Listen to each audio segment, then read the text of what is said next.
I audible? I don't know. I will be in a minute, maybe.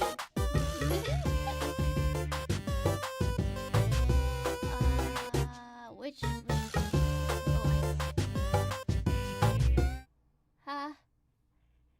good evening.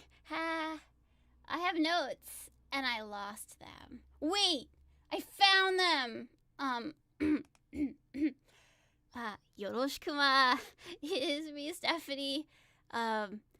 This is the most CCVs I've ever had. I think there's like 6 whole people in here, so I'm hiding because I am nervous. Yeah, you heard my voice. Okay, that's good. Oh, what's that? What's that, Beats? Are you up there in the void with me? OMG! OMG, thank you, Jack, for coming to my thing. Okay, I'm gonna I will slightly scooch. Wait, why did my thing stop working? Hello? I'm good. 9. 9 what? 9?! There's 9 people in here! Oh shit! Hello, hi, and good morrow to you, citizens of the world. I'm here to talk a lot. Yeah. I found my notes. Let me introduce myself for those of you who did not have the displeasure of witnessing me play Pokemon before. Double digits, what the hell? Okay. My name is Stephanie. I'm a small, insignificant animal with bare ears, and you are not obligated to perceive me. Hello. I have 2 things that I'm good at. The first thing that I'm good at is being an idol otaku. The second thing that I'm good at is having a lot of feelings, and then I turn my feelings into the song lyrics. That's about it. That's about me. So yeah, I guess because of all of my nerding around the internet, right? I got some opportunities to write lyrics for some. Stop perceiving me. No, stop. Don't. What? I wrote lyrics for Legacy Isle Project. Hello. Yes, I'm speaking the English. Yeah, hello, Chris Claudio Molina. Oh, you're from the Philippines. Hell yeah. I got some friends there too. Some Filipino bros. So yes. So I wrote lyrics for Legacy Isle Project. They asked me, "Hey, do you want to write the lyrics for a thing?" And I was like, "Yeah." And then that led to me doing Connections and Illusion. And then that led to me getting 4 different opportunities to write some songs for some very, very special people called hololive English. So I know I'm not perfect at the things that I do, but I always want to give it my all. I want to give it my best F because I want to be like the lady who writes the lyrics for Love Live, my favorite person, Hataaki Sensei. So これからも頑張りますSteffu. Okay. Yeah, and I'm not a super regular streamer, but today I just had a lot of feelings. I cried a lot at my desk at work. And I think I got all the tears out, hopefully. But I wanted to get them out on the internet. Not the tears, my feelings. I wanted to get my feelings out on the internet so I wouldn't explode, okay? Oh, you thought Breaking Dimensions was perfect? Well, yeah, that's because whole life English is perfect. I don't know if it had that much to do with me. I think anybody could have wrote that and it would have been, the lyrics for it, and it would have been an amazing experience anyway. But I'm like, how do I put it? I'm so happy that I get to be part of the experience. So I'm glad you loved it, because I loved it. I watched it with I invited one of my girlfriends over, for screaming at the TV for Breaking Dimensions. I was in Florida with my mom at the time. So I had a great time watching that. Yes. So this was kind of, Tears on the Internet would be a great name for the song. Oh shit, Jack, I think you're onto something. Oh my god.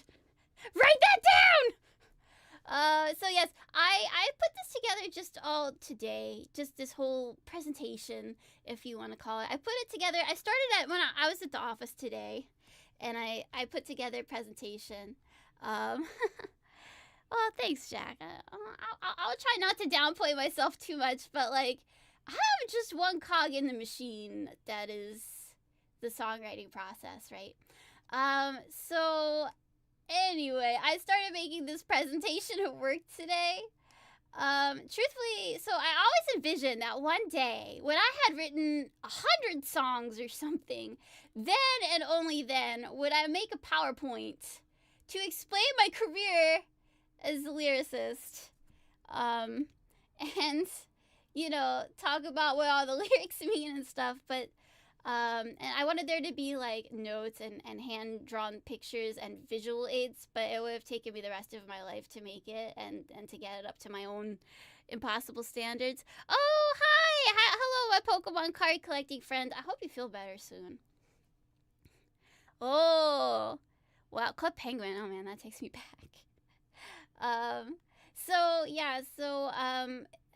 Like, side note, I have this slideshow about my trip to Japan in the spring when I went to hololive 5th Fest, and it is over 50 slides long now, and it's still not finished because I like my slideshows to be perfect. However,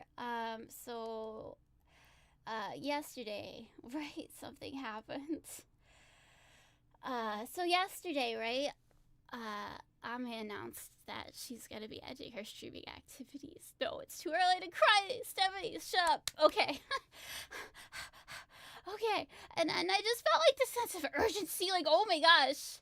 Like, I felt the fleetingness of time slipping through my fingers, and how precious are the moments that we have together. And I think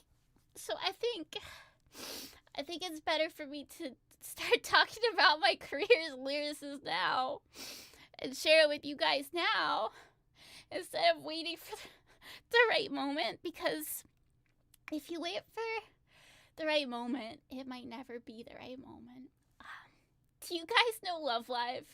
The original Love Live with Muse.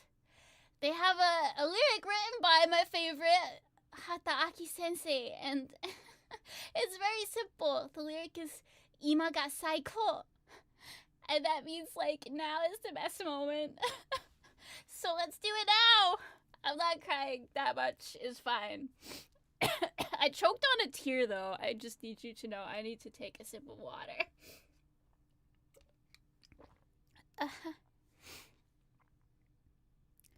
Oh yeah, I hope you have a great Halloween, Saga. I really do. Okay, back to my notes. So here's what I want to do. I have a plan, sort of. It's like 30% planning and 70% question mark. So I wanted to talk about my songwriting process, as well as like the significance of some of the lyrics that I wrote. I can't go like probably all the way line by line, right? Because I have to go to work in the morning, actually. I work Saturdays too. But I wanted to talk about some like little details and things, and some of the things I worked on. And also, I just don't want to feel alone right now. So, yeah. Oh, congratulations on your ogre pun. She is a blurbo. I think that's what the kids say. So yes.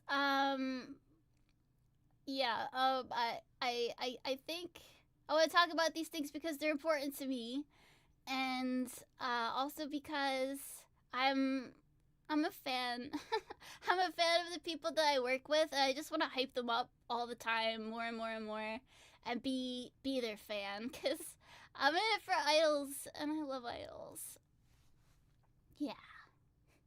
So, okay, here's my plan. Get ready to hear my plan. Nobody's alone with tears. Jack, I think you should write this song, actually. Do you want to write this song and, like, DM it to me later? Yeah, the plan. Actually, we're gonna start with the most recent song that I worked on. And then we're gonna go backwards. Do you know why? Because that's, like, time traveling. And Ame is a time traveler, and that will be like my homage to her, the time traveler.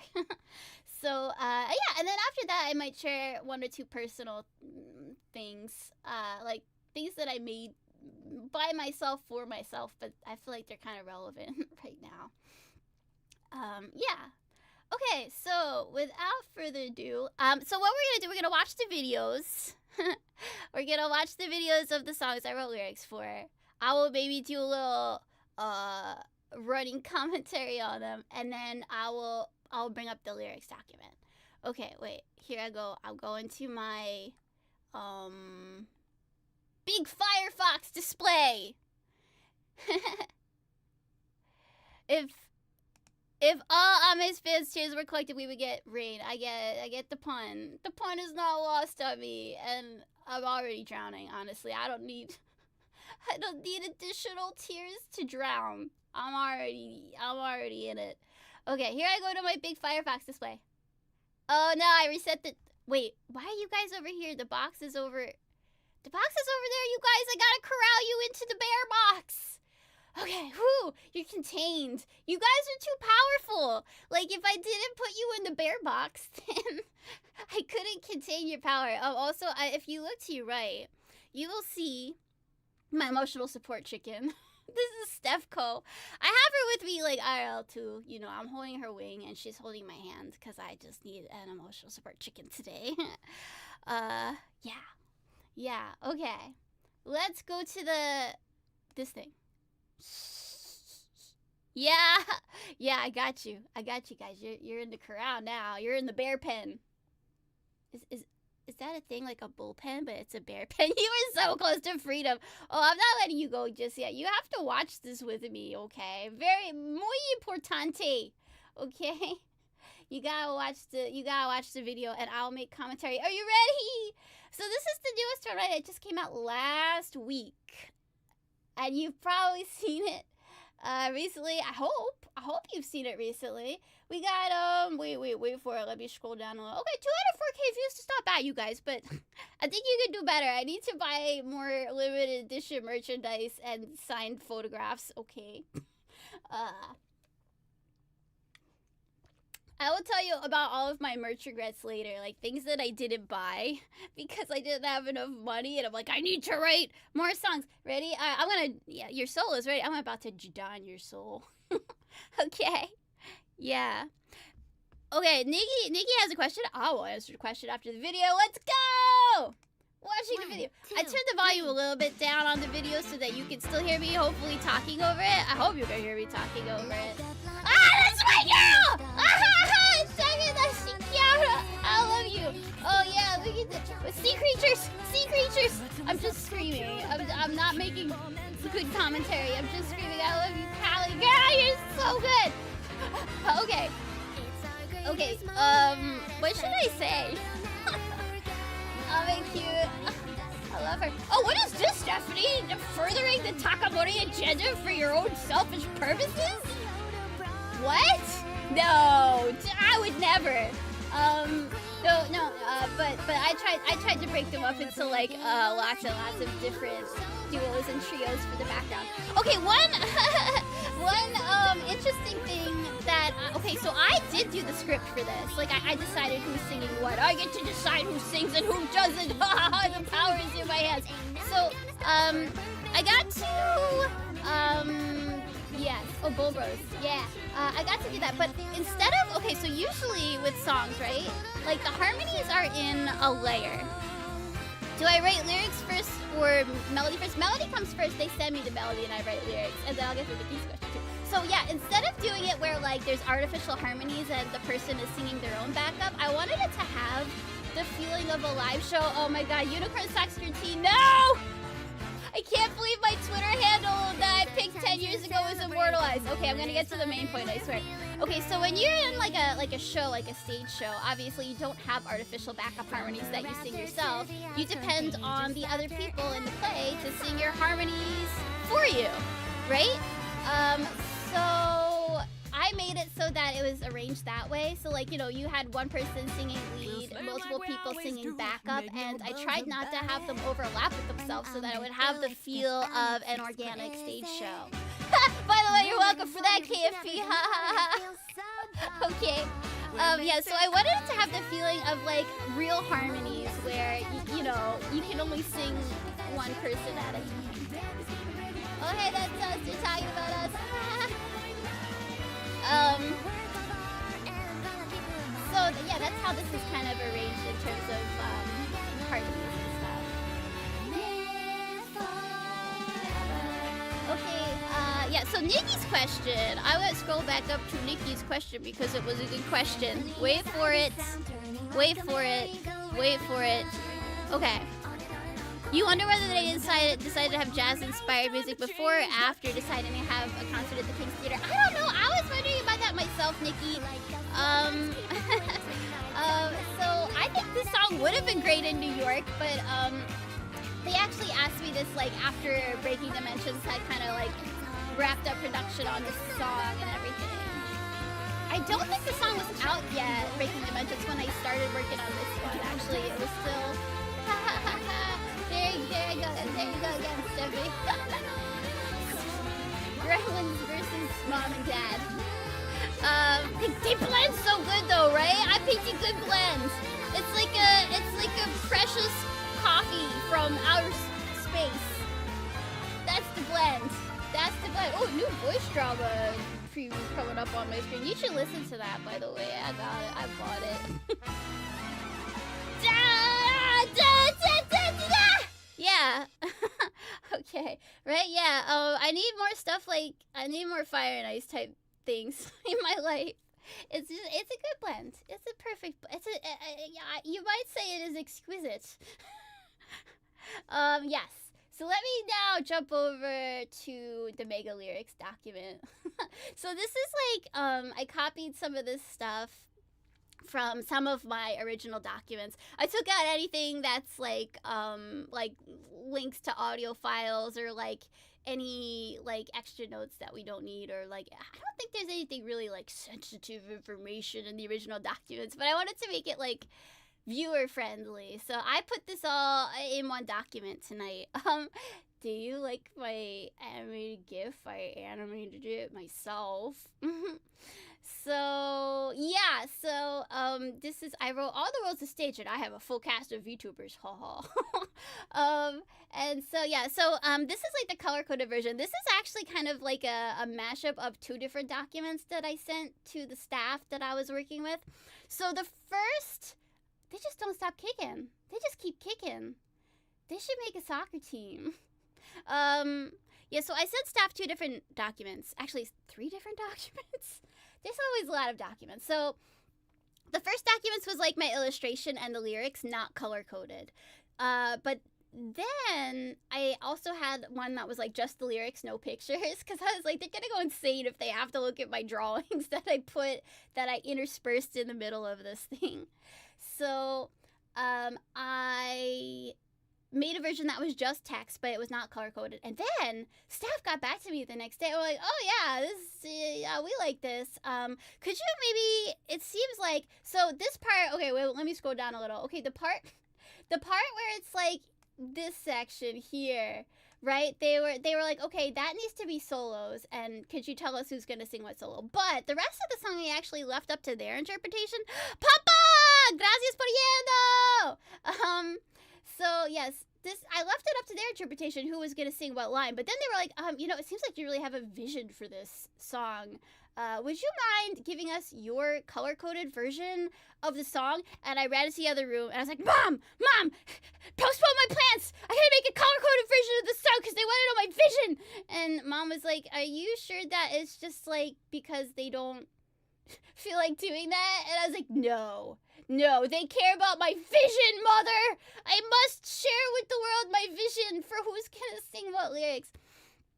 So, yeah, and I definitely think so staff, like half of the time they do actually script it themselves. And honestly, like they have so much to do in their lives every day, I can't even imagine, right? Like I've said to staff son before, like, you are literally the busiest person alive. How do you even find time to communicate with me?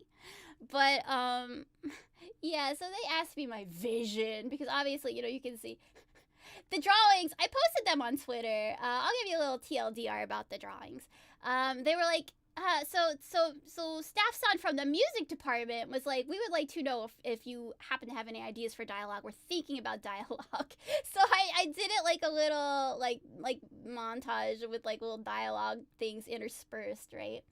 Here's Achan. I made her the announcer in the background, and I drew this picture for 2 days before I found out that Achan was gonna be, going off to do Achan things and take care of her parents and stuff. I just like her. So the reason I love Achan is because when I was first working with an idol project, Legacy Idol project, I was staff only, right? Like I was not not an idol in the group, but I was the staff member who wrote the lyrics. But I was always like interacting with the fans and stuff, and like people knew that I was like an active participant in the group, and like they liked listening to me yap about my lyrics and cheering on the members together with me. And I would help out in the members. We sort of had not always live streams. We had a few live streams in Legacy, but the main thing we did there was like we would have like Discord calls with the fans, but it was like like one-sided, like the fans listened to us. It was like a little radio show, and I would help out with that too, and I got to take part in the little radio shows that we did. So anyway, and then I saw what Achan was doing. I was like, oh, I mean, it's sort of like what I was doing, except it's like a real job for her, right? She's not just doing it for funsies, But like she's there to support Sora, and she's there to support the idols, and I felt that in my heart. Like, you don't have to be front and center in the spotlight to be an important person in the ecosystem of the group. So anyway, that's my backstory about why I drew Achan in the thing.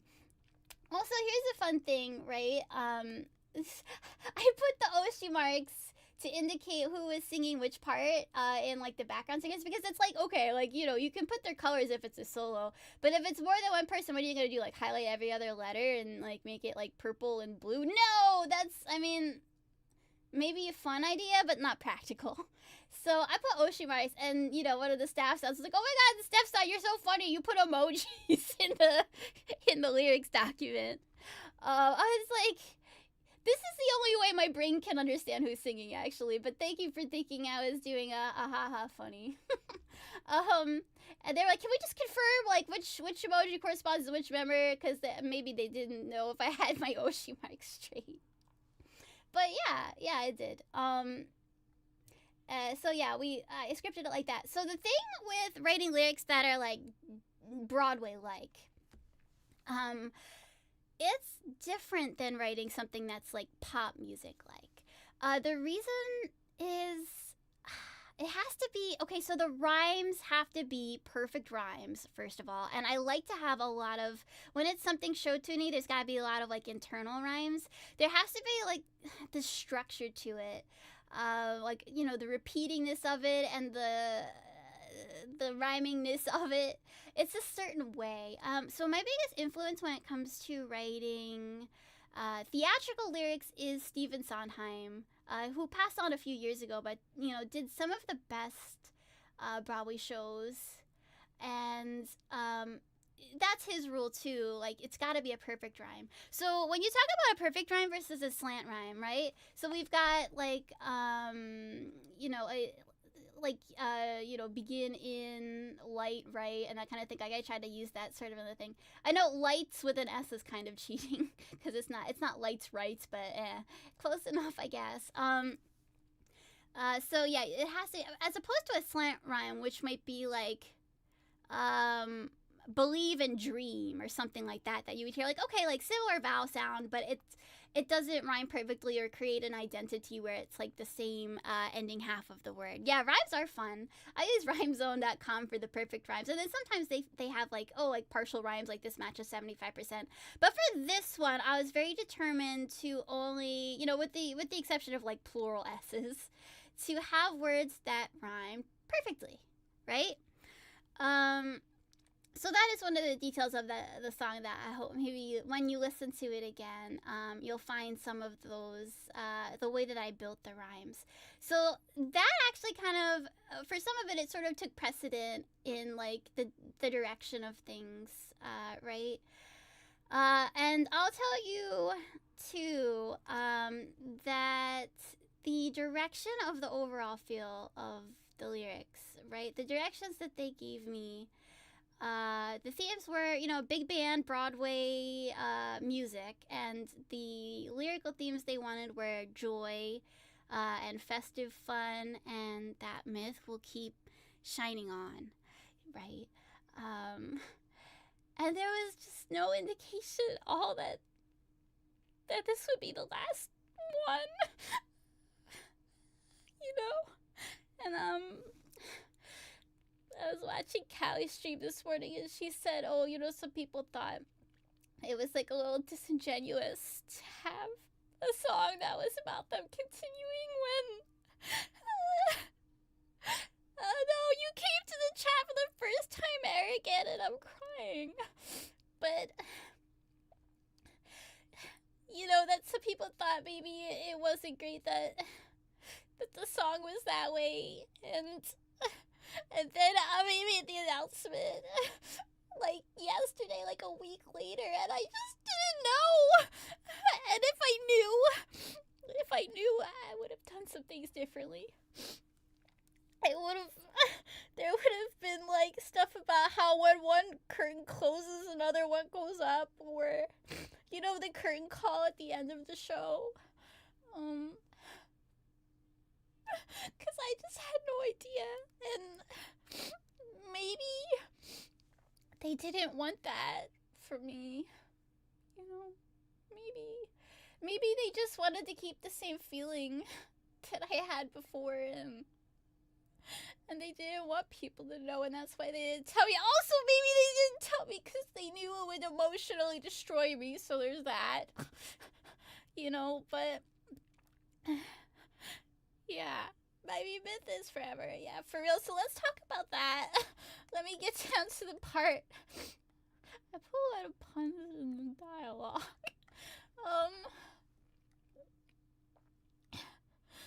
Let me get down to the part. So this section was supposed to be all solos, actually, but I wrote the line "myth forever" at the end, and I was like, well, everybody has to sing that together, So, the reason. Thanks, Bobbies. Thanks, Eric. Thanks, Jack. Thank you, you guys. The reason that I put the line "myth forever" in there is because at the time I was writing this, the Myth One Black collab was going on. It was the last day of Myth One Black, and it had been like a really special group project for them that I really enjoyed, and I was like, this is perfect because it's gonna give me inspiration for like their vibes, And once they finished and they beat the last boss and they jumped off the building together, and they the stream was ending, everybody in the chat was spamming "myth forever," and I was like, yeah, I mean, like, that's what you do.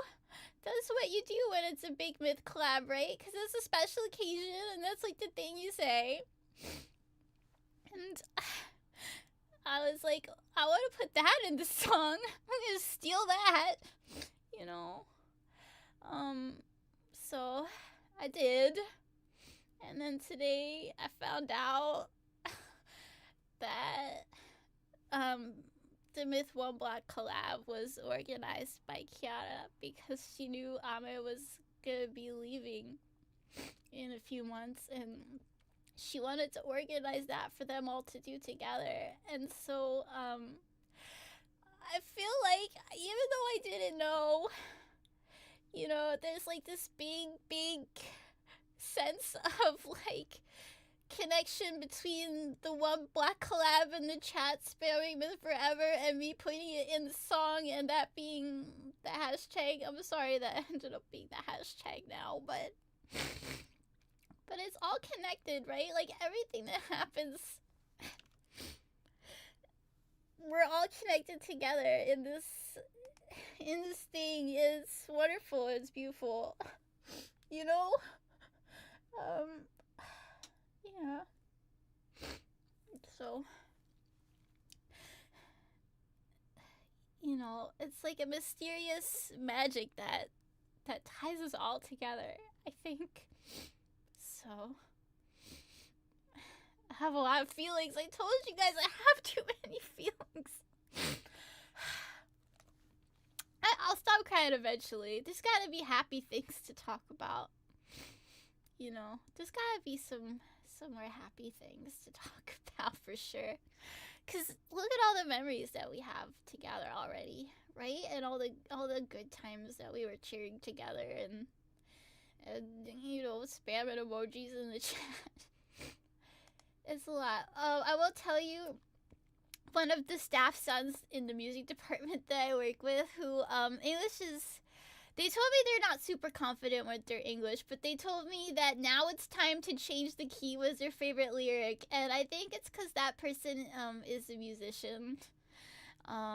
So I'm glad that joke, like, the little like meta, like, haha, you can change the key now. I'm glad that cuts across language barriers. Do you like this picture I drew of Callie? I think she's beautiful. I like it when her eyes go crazy. It reminds me of how I feel in my brain when I'm thinking my thoughts, man. Yeah. So many staff stands, but only one staff stand. Nikki, I love you so much. Thank you, because I needed that. Oh, Disco, you said when Kiana started crying every time. Me too, when I was at work. Okay? She always streams when I'm at work. So I try to listen when I'm at work if I can. I don't always have the opportunity. I do work a customer service type job. It's like half desk work, half customer service. I drew Ame Tori in the picture too, because they're real good together. They're getting roses eaten at them because I love them. Yeah. And I made the plushies kiss because I like that video too. Oh, y'all go make it clear that graduated members were welcome to come back, and finally someone decided to take them up on that. I know, right? Oh my god. All 17 of us. Oh, yeah, thanks for 17 of you guys. I appreciate you.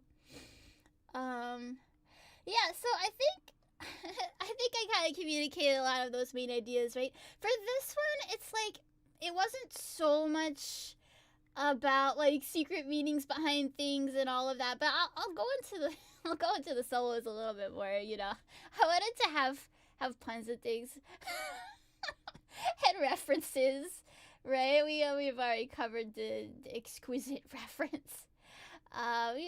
Goop is all about the smelly seafaring life. And then Ame's line, we're friends for all time. I do want to talk about that. So I was, time, because she's a time traveler. I can't make the noise.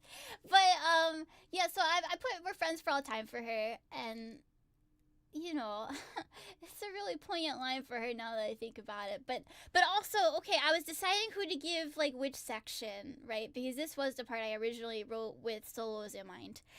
Oh, thanks, Bobby S, for coming. Usually I just play Pokemon while 9th graders backseat me. So if you come back, be prepared for that. Thank you, Eric, for the right. I can't do it while I'm crying. I'm doing my best. Yeah, so in retrospect, definitely takes on a different meaning. But okay, so I was like, who's gonna sing what line? And I was like, oh, that's a really high part. But I went back and I listened to Ame singing in Connect the World, where it all started for me. And nonstop, straight to the top. That's right. That's the same high note as we're friends for all time. And I was like, well, I know she can hit that note. And when I first heard the demo of her singing it, my heart felt so warm because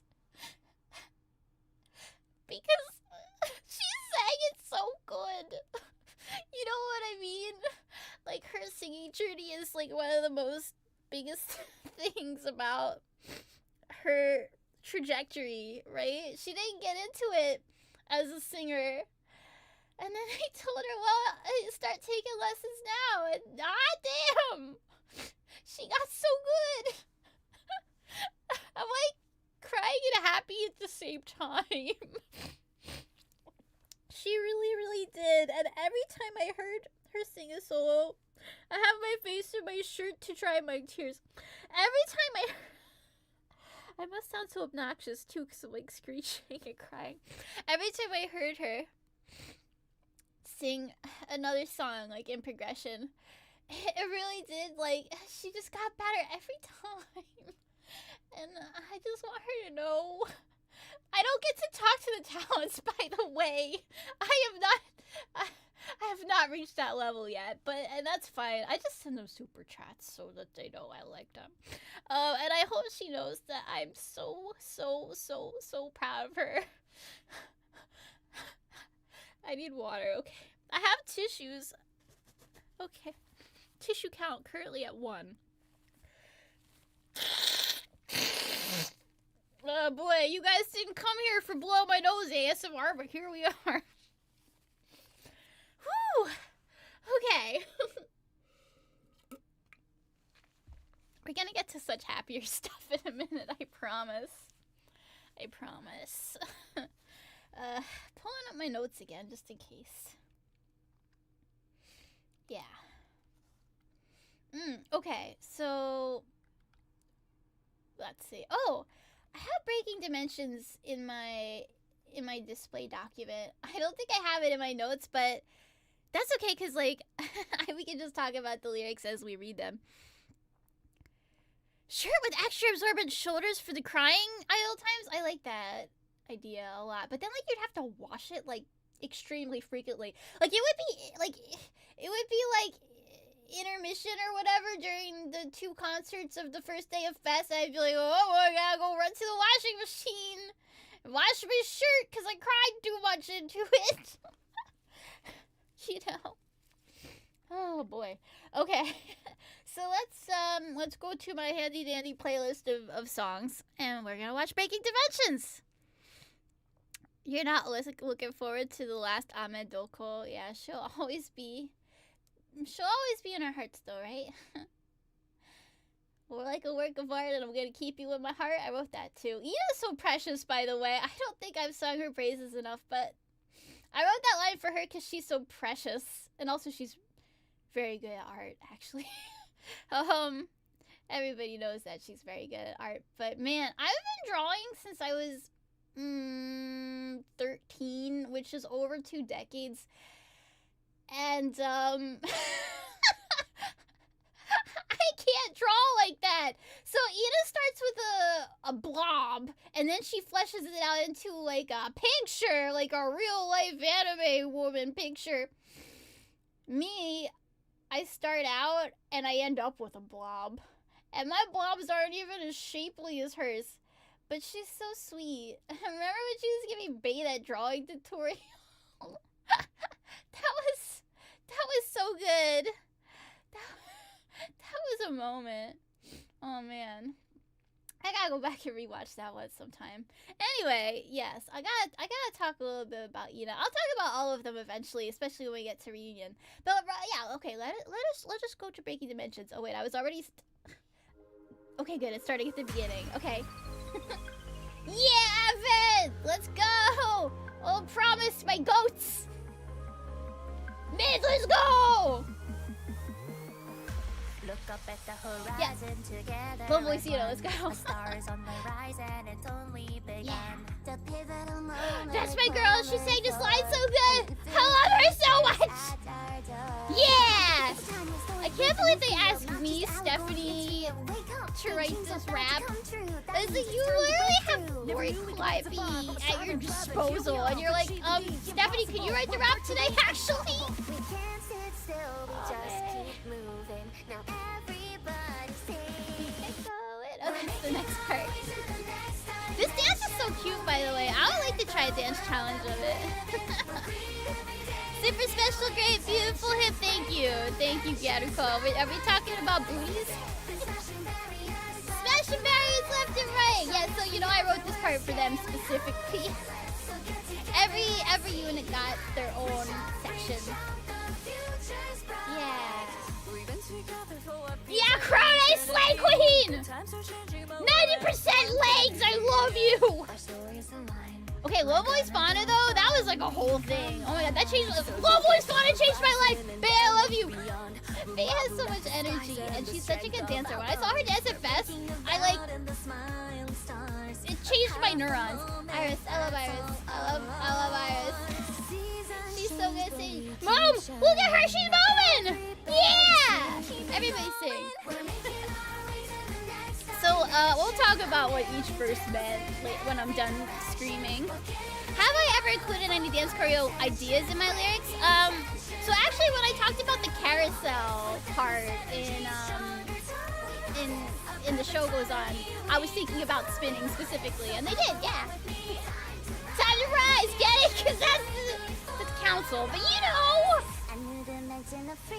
Oh, this song put me on the radar for you. Thank you, Hanzo. I appreciate that. I'm glad I'm on somebody's radar. No longer bow-bound! Get it? Oh my god. Yeah, people! That's my little PogChamp! That's my meme queen. I'm screaming too much, huh? I hope it's not peaking. There's a Slay Queen! Oh my god, I can't believe I didn't think of giving her that line, actually. Okay, we'll talk about that later. Yeah! This is so good, I love them. Right? Yeah, every single member is so talented. They don't call them talents for nothing, Bobbyist! You know that, of course. I have destroyed this tissue, by the way. It's done. This tissue has shuffled off this mortal coil. Yeah, that's everybody. So what I like about this too, okay, in the video they kept them separate, but at the concert they all did it together, and I was like, yes, now they're all together! When this came up, people were like, wait for it, I'm gonna jump. Okay, alright, I'm calm. So, yeah, well, I mean, they are together here too, but like they were like singing it together, you know, the singing parts, they were all together.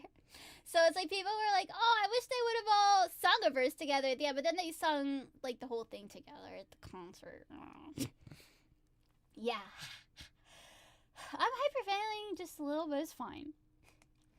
I'm gonna scroll down until I find the breaking dimensions. Okay, oh yeah, these are some of my notes that I sent to staff. So, when staff sent me the initial thing for breaking dimensions, like the initial blurb. They sent me a little blurb, like, here's what it's gonna be about. Have fun, you know. They were like, we don't actually have as strong of a direction for you on this as we did for Connect the World. We just want it to be about how hololive is continuing to smash records and connect more people and growing and growing. Especially the English bands, obviously it's about them specifically. It's the Ame way, yeah. She did it the Ame way. I respect that. Oh, how good is I was seeking in Mythotry. Oh man, that brings me back. Oh wow. I got those directions, and they were also like, oh, we want chants. They kind of sent me timestamps. Like, these are parts where we would like chants for the crowd to do, and we would like the chants to include the unit names. And then a day or so later, they were like, by the way, so staff was thinking we want to maybe split this up into, what lyrics would I have added to the song for Justice? Oh yeah, that sounds like fun. I should write them a verse just for fun. Maybe another stream. Maybe I'll make that a incentive for a charity stream or something. So yeah, they wanted chants, and they wanted unit names in the chants, and then they wanted each chunk of the song to be kind of dedicated to a unit. So for the first couple lines, to say it could be Myth or the group, depending on how they want to split solos up. And for this one, by the way, staff did pick the solos. So, the bow bound was actually kind of a combination of staff knowing what part to pick, of yes. So, the first time, I think it could be Myth, it could be everybody. And then this part specifically, right, the rap, obviously, with Myth in my, it's like, oh my god, I'm gonna write a rap. And it's gonna come out of Maury Calliope. Is this real life? But, it's about, like, the story of Myth, right? Like, they came into the world and nobody knew how people were gonna feel about, like, corpo English speaking VTubers. And then they were, like, amazing. And, like, breaking records all the time. And trying new things, and bringing us into the next dimension, actually. And if somebody asks me, Stephanie, what does breaking dimensions mean to you? I'll be like, well, didn't you read the song? Yeah, virtually is up on my footnote there. I was like, virtually, haha, get it? Because they use computers. Yeah, forging a new path. I think that's actually, I kind of used the line like that in Reunion a little bit. So yeah, that's what that is about. And then, reinvent the world that we live in. Because, like, I think they really did change the world, right? Breaking conventions. Yeah. So, I have to have something that kind of sounds like Myth. And in this one, I gave myself permission. Oh, this is another thing, too. So this song is, like, cool vibes, right? And I was like, this is, wow. They usually only ask me to write, like, cute stuff. My previous 2 songs have been, like, cute. Idle, happy, yeah. And this song is like, yeah, we're badass. Hololive English, yeah. I didn't say that very cool, but pretend I did, okay. I was like, are they sure they don't want somebody like Noir or Money on this one? Because I'm not very cool. They were like, but some of your cute stuff is good. We like some cute stuff, but put some cool stuff. So I was like, okay, I'm gonna be really looser with my rhymes this time. I usually have like more hard rhymes than soft rhymes, but for this one I'm like, let's go for a little more soft rhymes on this one. Yeah, so like Myth and Endless and whatever, and it but then I was like, oh, what if I reference past songs that they've all done in all of their verses? So Myth gets Reunite. That's just what fit the best. It's hard to shout Journey like 1,000 years in like 2 beats of a song. I love that one. And then like nonfiction is like, because the thing went do, and if you said nonfiction in that rhythm, it would sound weird. I'm very big on like syllable stress and like making it sound the way in music that does in speech. So yes, nonfiction is also 3 syllables, but Reunite fit better, and I didn't just do it for my own ego, okay? And also, like, I could make it work in the context of like what the rest of the thing said. Okay, so Promise. I wrote this next part with them in mind. So, we've been together for what feels like an eternity because they're like immortal beings. They're like primordial gods of life, the universe, and everything. So like, they've been together for an eternity. It feels like an eternity, right? If you think about, oh man, like we've had them around a while now. Like there's the second most longest running group in hololive English. The times are changing, but we're ready for infinity. So, because the makeup of their group has kind of shifted, because they used to be 2 different things. They used to be Project Hope and Council, and then they smashed them together into a super group. And our stories align. We're gonna go far when we combine. So look at the horizon and then look beyond. Like, taking what I did with the previous verse and then, taking it beyond, But then, because now, they're adding more people.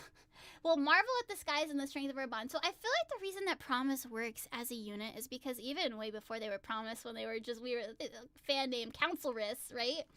When they were Councilress, they had such good chemistry. It's like they adopted Iris because she was, like, all alone. And, it's not that she didn't have a great rapport with Myth, but, like, they were her senpai, and but her and the original, the members of Promise who were in Council, they were kind of, I feel like they were closer together. Maybe not, but they feel that way. Of course, the time warp part was sung by Crony. Again, give credit to that for Staff Son. They picked up my vibes, right?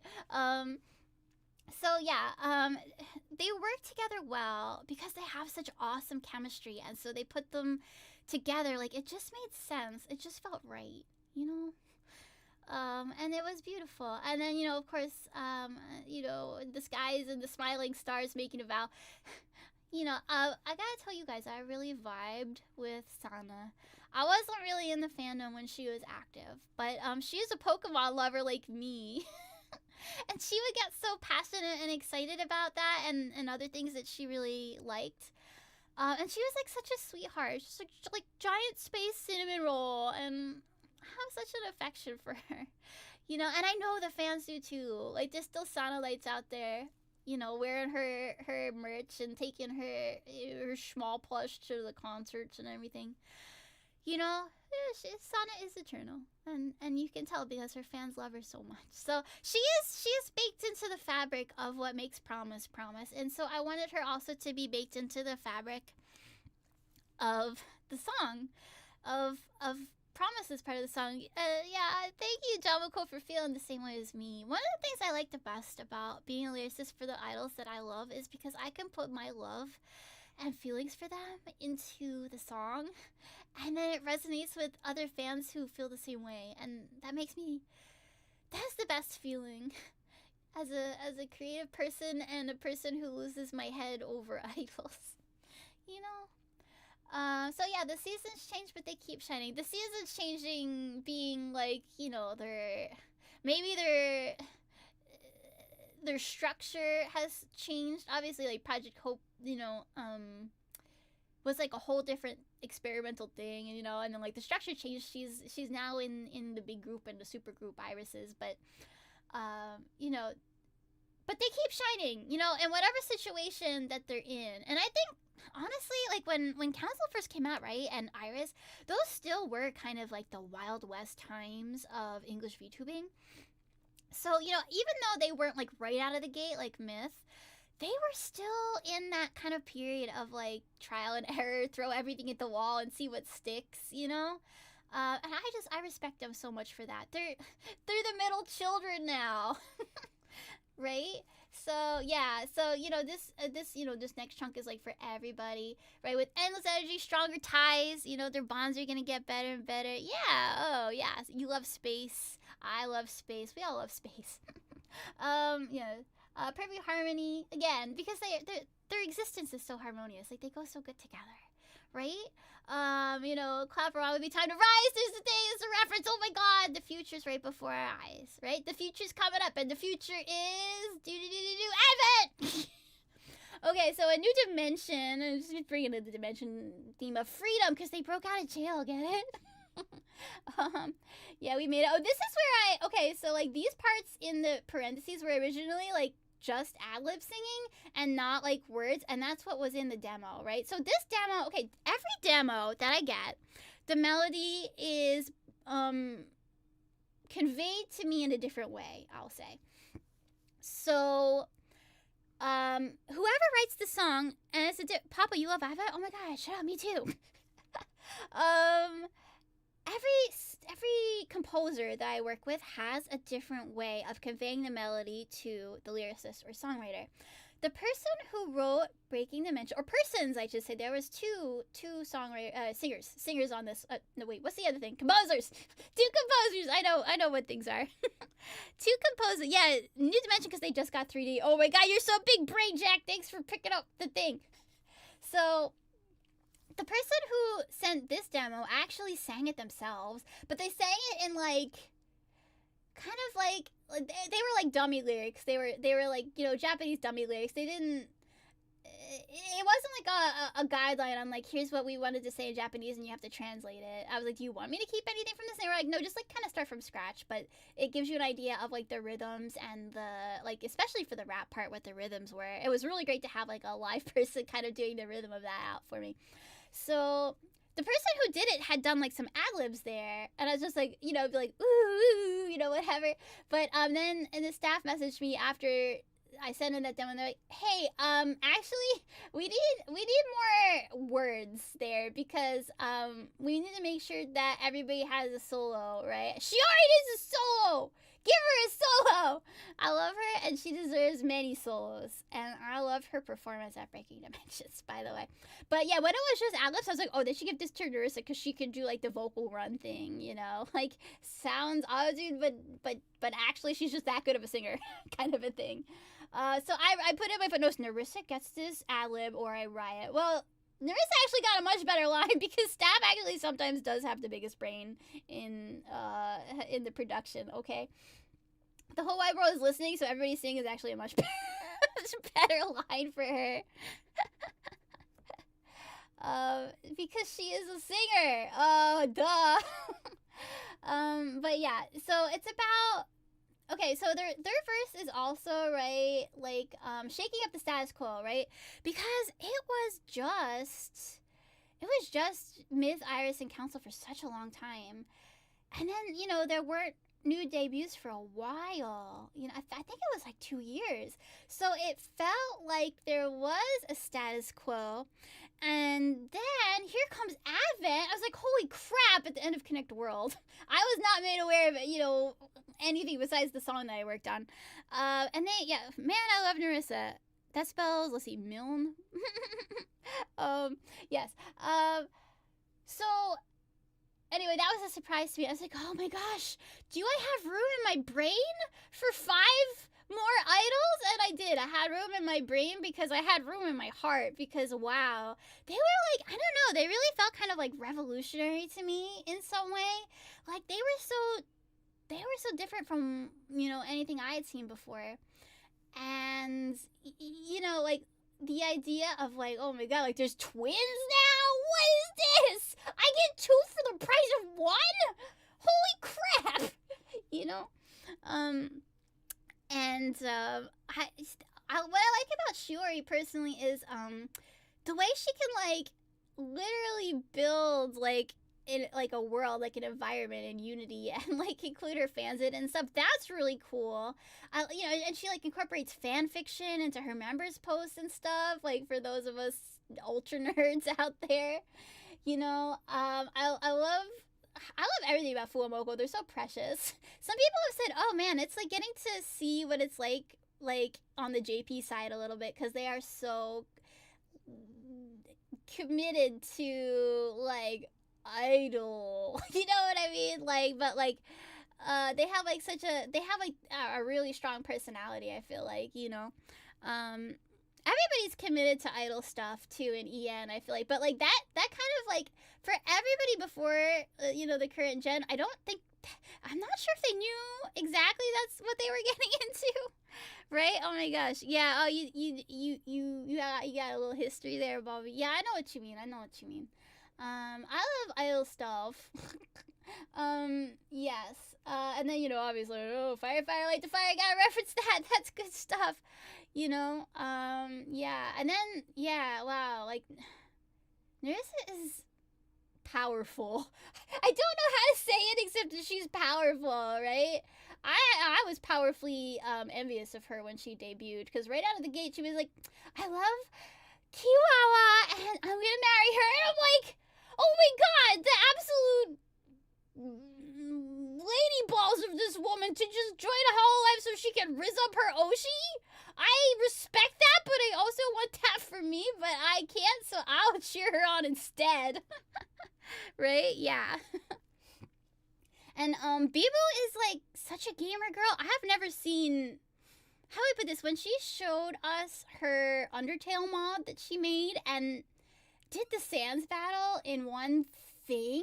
Oh my gosh, right? Oh my gosh, right? It should have been me. Well, I don't exactly have the star power for that, so I'm just gonna pick somebody who does and cheer for them, right?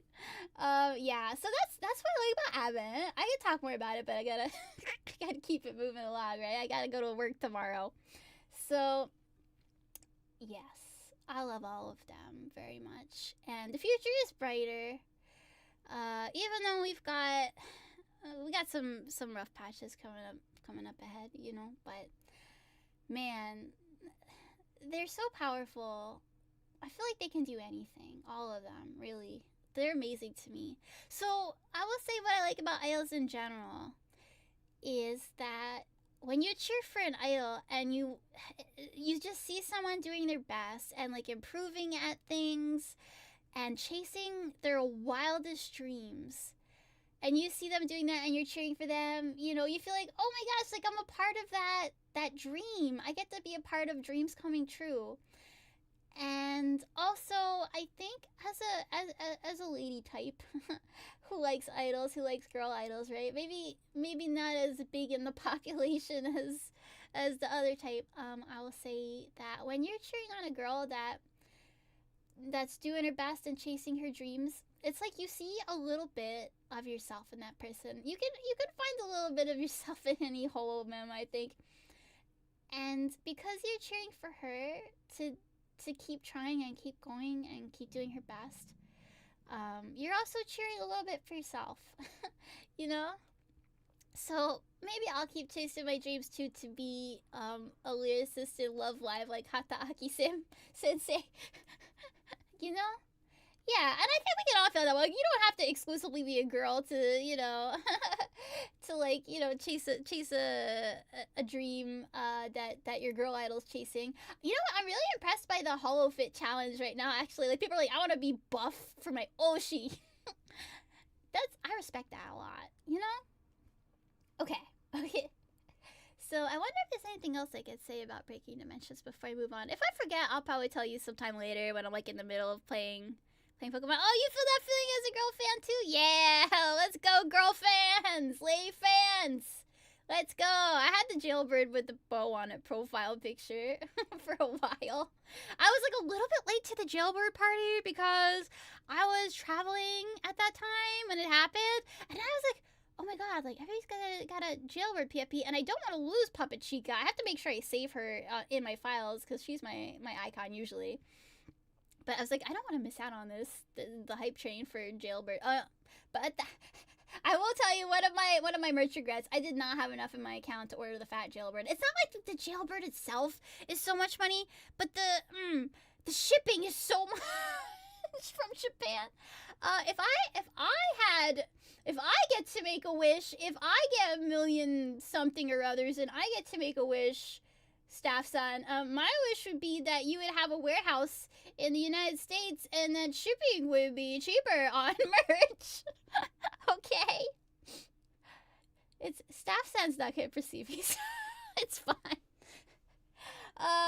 It's fine. I will, whenever I can, I will pay for the shipping from Japan. Oh. But yeah, that is one of my biggest merch requests. Oh, you like Full Moko before too? Yeah. Idols, huh? Yeah. Okay. Oh my gosh, no, I don't want to, no spoilers. Okay. So the song before Breaking Dimensions I did for Holo was Reunion! Yeah, let's do it. Let me pull up my notes first, make sure I didn't miss anything. Oh man, yeah, Reunion has a lot of notes. Oh boy. Okay. Let's kick it. Let's watch Reunion. Yeah! Yeah, girl! Point at me! I love you! They're so cute! Yeah, they're idols! Sometimes become brave. Let's reunite! Hey! Hey! Hey! Hey! Hey! Hey! Hey! Hey! Hey! Hey! Hey! Hey! I'm supposed to be making commentary. Oh, you thought about Vesper Magni because you thought about being a same. Yeah, I get you. Yeah, I get you. Okay, so Callie wrote the rap for this one. You could probably tell, huh? Yeah.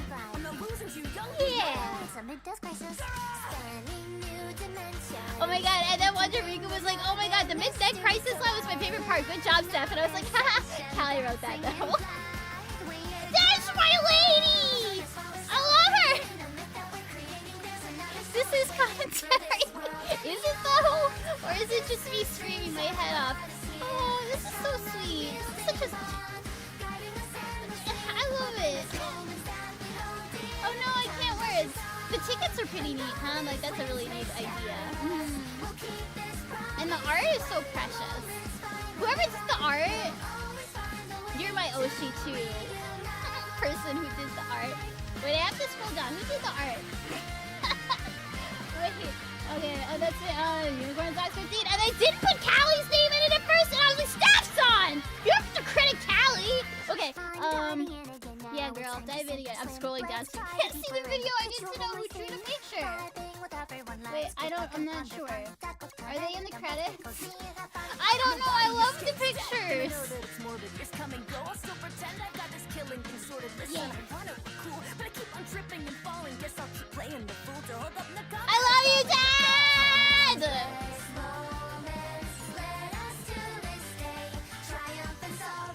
What is the meaning of the doors, do you guys think? I still don't have a big brain enough idea about what the doors are. Are they like different worlds that they're from or something? Because like they're all pulled from different myths? I don't know. Just thinking about doors. Hi. Hi. Hi. Hi. Hi. Hi. Hi. Hi. Simon! Simon! Wiper! Simon! I don't know the correct order, I'm sorry. Oh, this heart. Oh, my heart. Oh, yeah. The 3D models are so pretty. They are so pretty. They're gorgeous. They're amazing. She's good at drawing. And she's cute. I got tissue count is now at 2. Yeah, girl.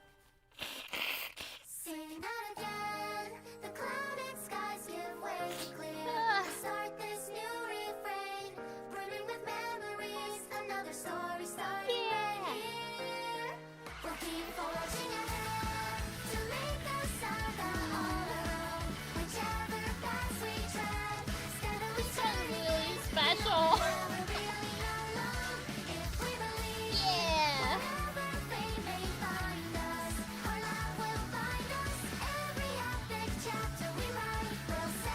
I really like Neko Hacker's composing in the video.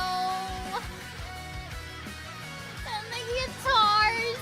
I never get to hear the guitars in the demo because like they're always recorded last. So I was so impressed by the guitars reunion.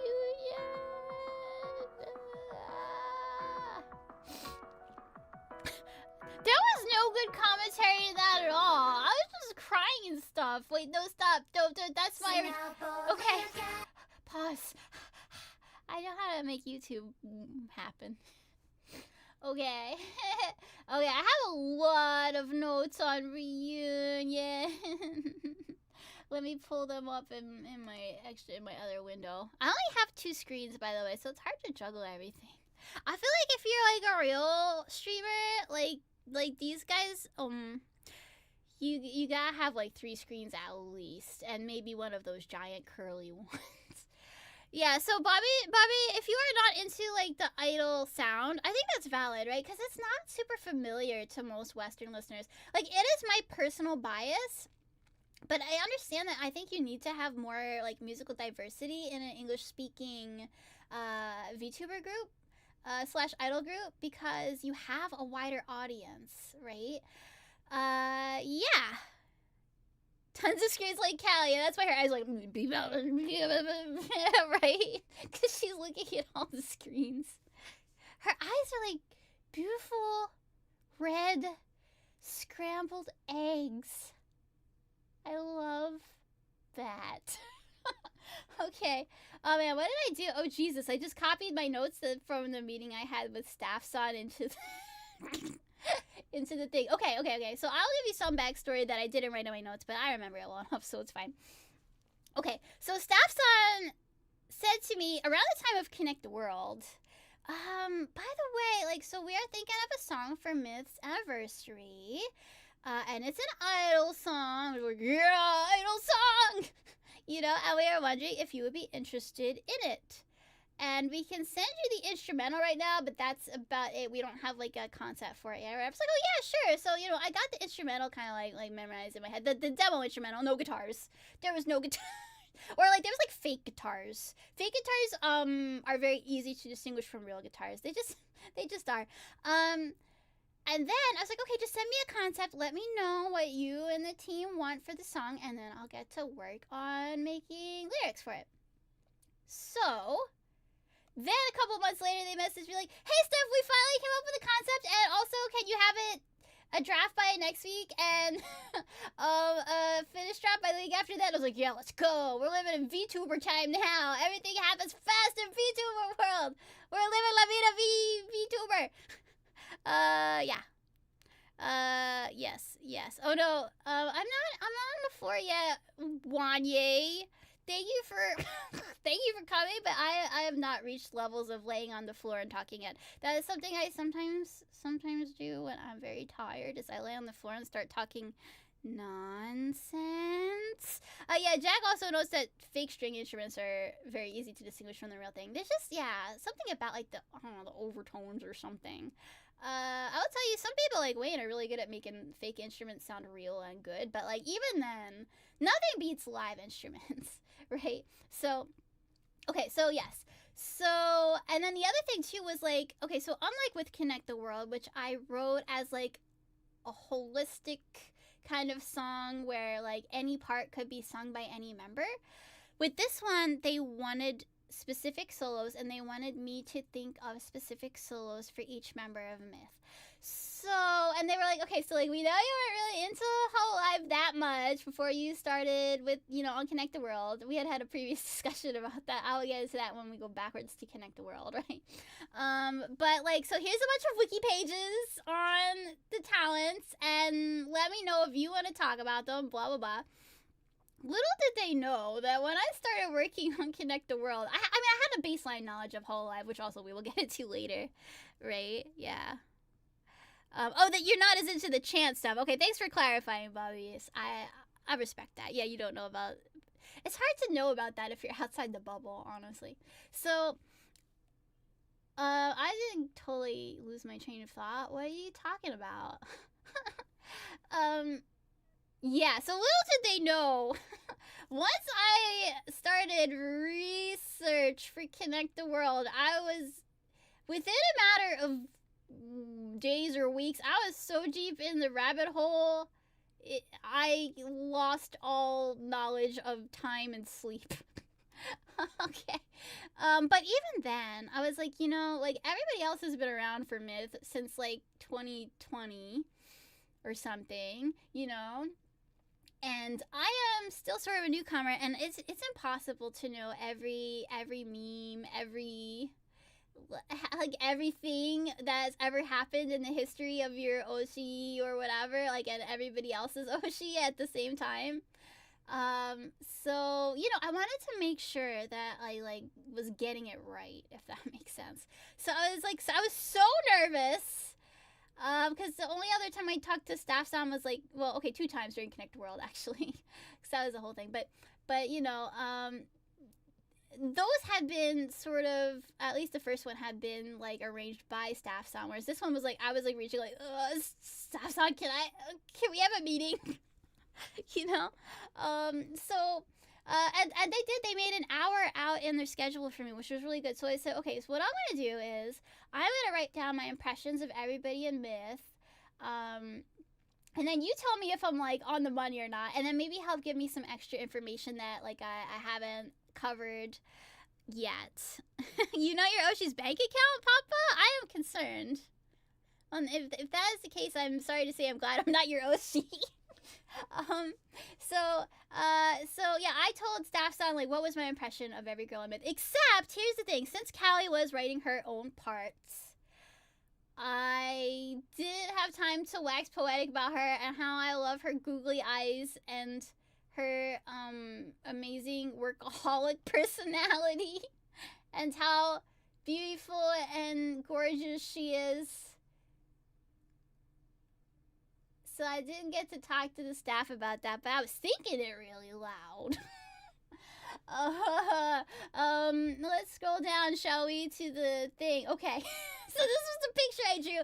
I was like, okay, so I listened to the instrumental, Staff Son, and excuse you, Papa. We're not playing RuneScape. We're gonna play Ragnarok Online. Osaka Jack says, wait, I should drink my water and try it. Let me see if I can do it. I understand now. I understand the universe. I understand death and the purpose of life. Holy shit, how come I never tried that before? Anyway, this concludes my section about Morikaipi. Let's move on. So I was like, Steph, this is what I feel like when I listen to the song.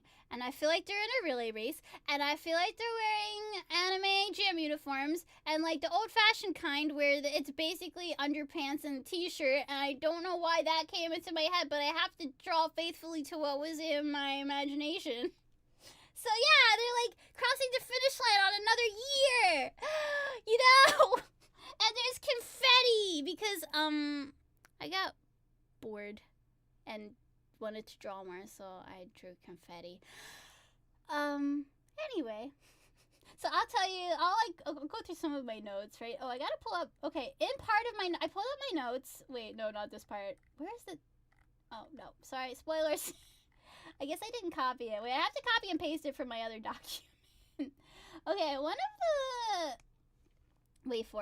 the things in my notes that I had for my discussion with Staff-san was like, oh no, you can't see it because I copied it in, because I need to make the font white. Okay.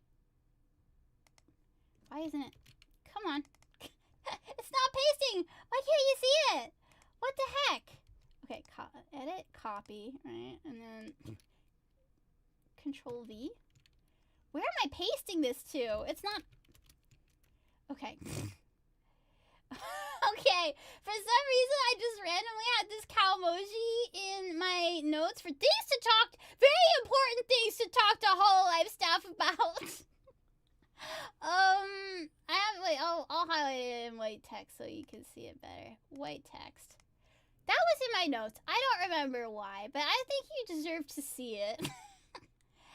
Maybe that's just like the feeling I had when I was listening to the song. Thank you, Jack, for unlocking my inner nga.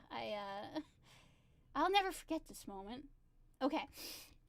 So I'll read you some of the notes that I had about each person. Blah, blah, blah. It was like blah, blah, blah. Something, something. VTubers. Something, something. I don't know how much I can actually squeeze in because you only get so many words and syllables and notes in a song to put everything in.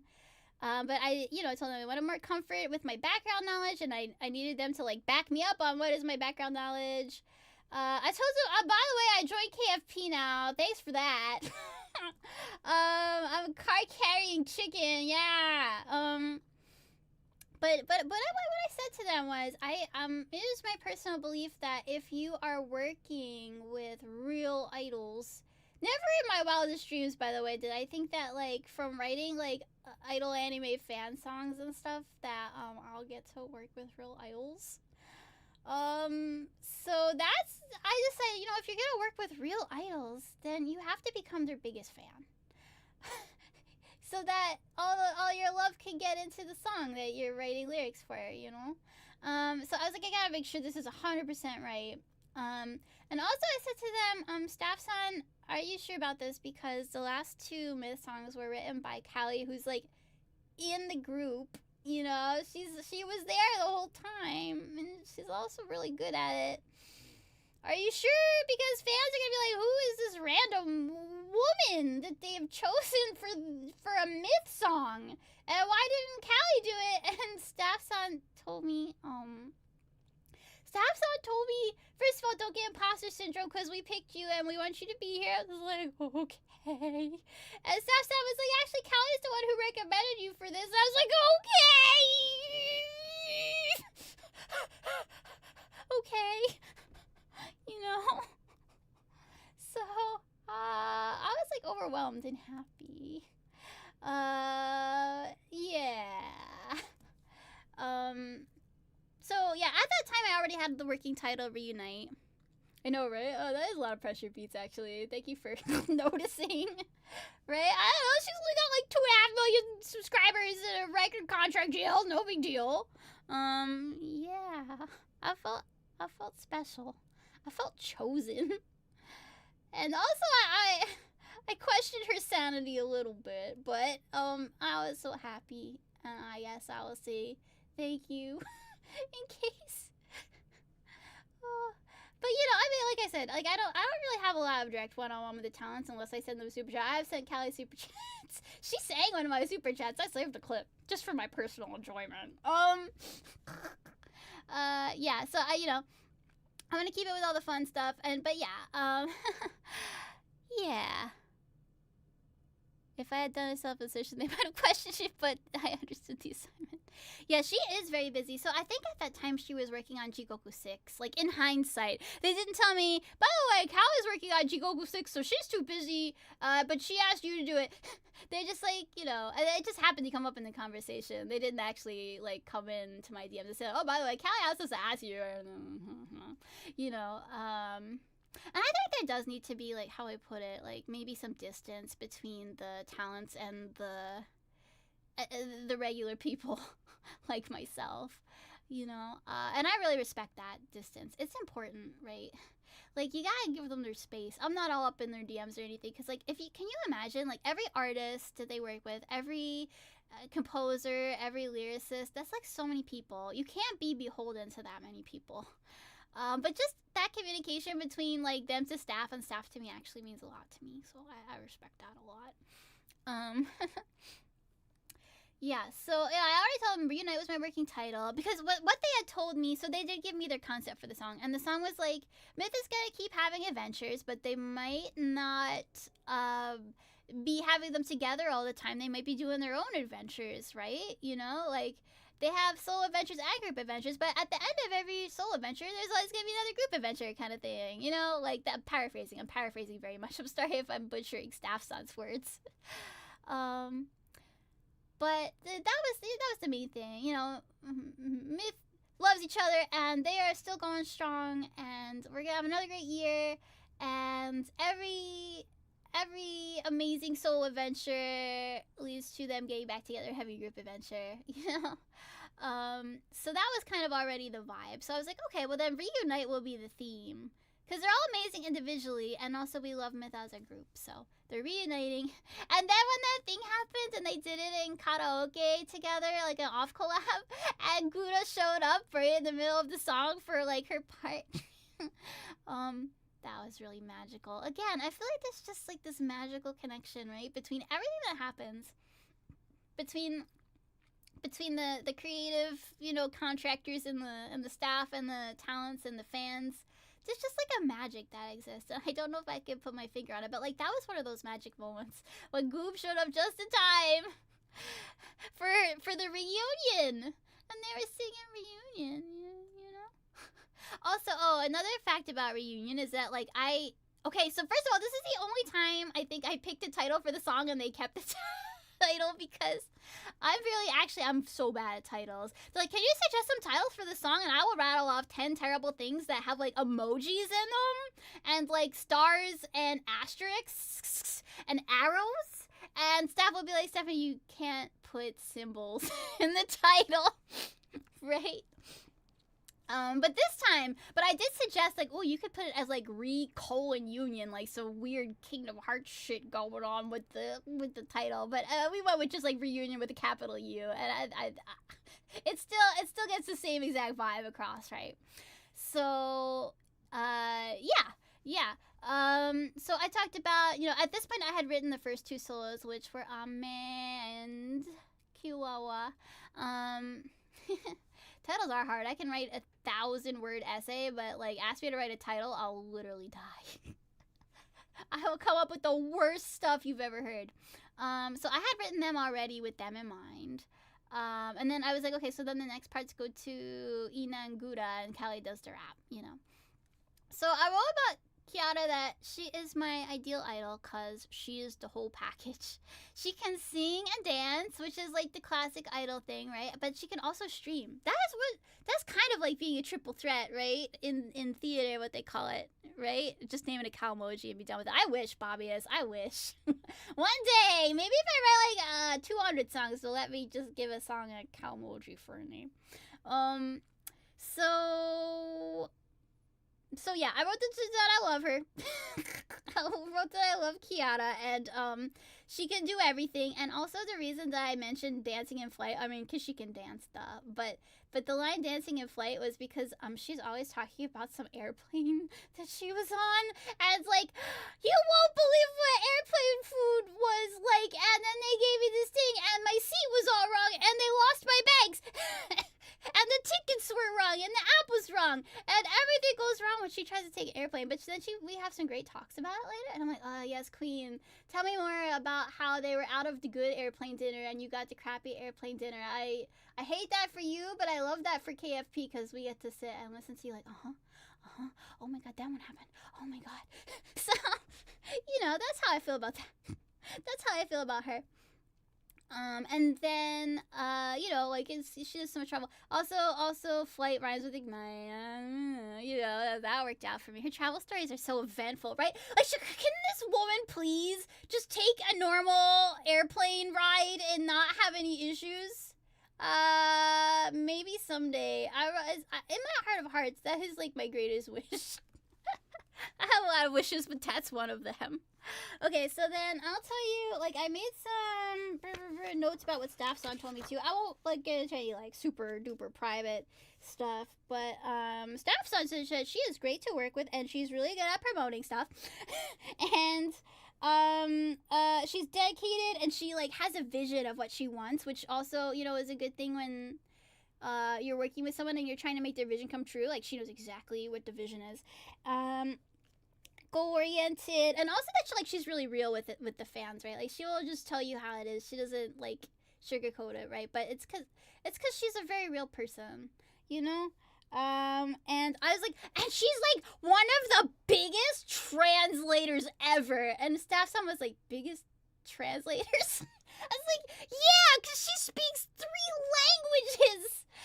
They were like, oh yeah, she's kind of like an international ambassador. And I was like, wow, maybe you should write the word Staff Son, because the biggest translator, yes.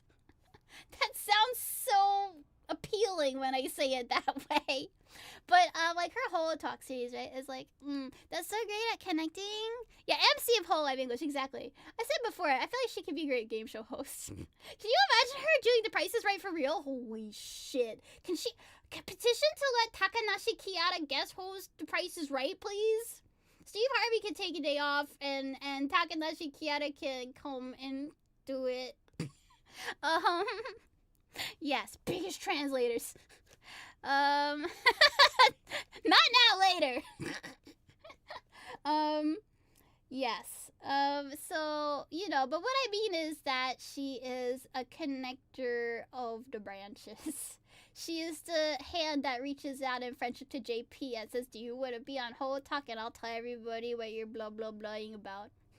And she's got such high energy for it, too. It's not just, your box standard interpreter who's okay, she just said blah, blah, blah, blah, blah. She has such excitement in her demeanor. Okay, also side tangent.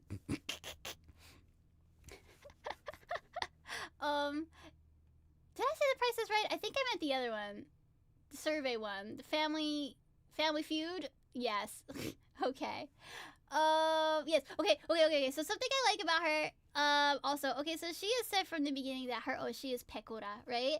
And one thing I observed is they have some, the way they get really big excitement about certain things or something, big reactions and things like that. There's a similarity there. It's not it's a copy or exactly the same, but I feel the same energy. And the best thing is she literally won the Eigo Jozu trophy. She is the Queen of English. Not to be confused with the Queen of England, Elizabeth Rose Bloodflame. But yeah, Family Feud, Price is Right. It's all the same to me. It's all just weird stuff that my stepdad watches. But it would be so much better with VTubers. Okay. I'm so calm right now. So I like that for her. I like that a lot. Yeah. I like everything about her, actually.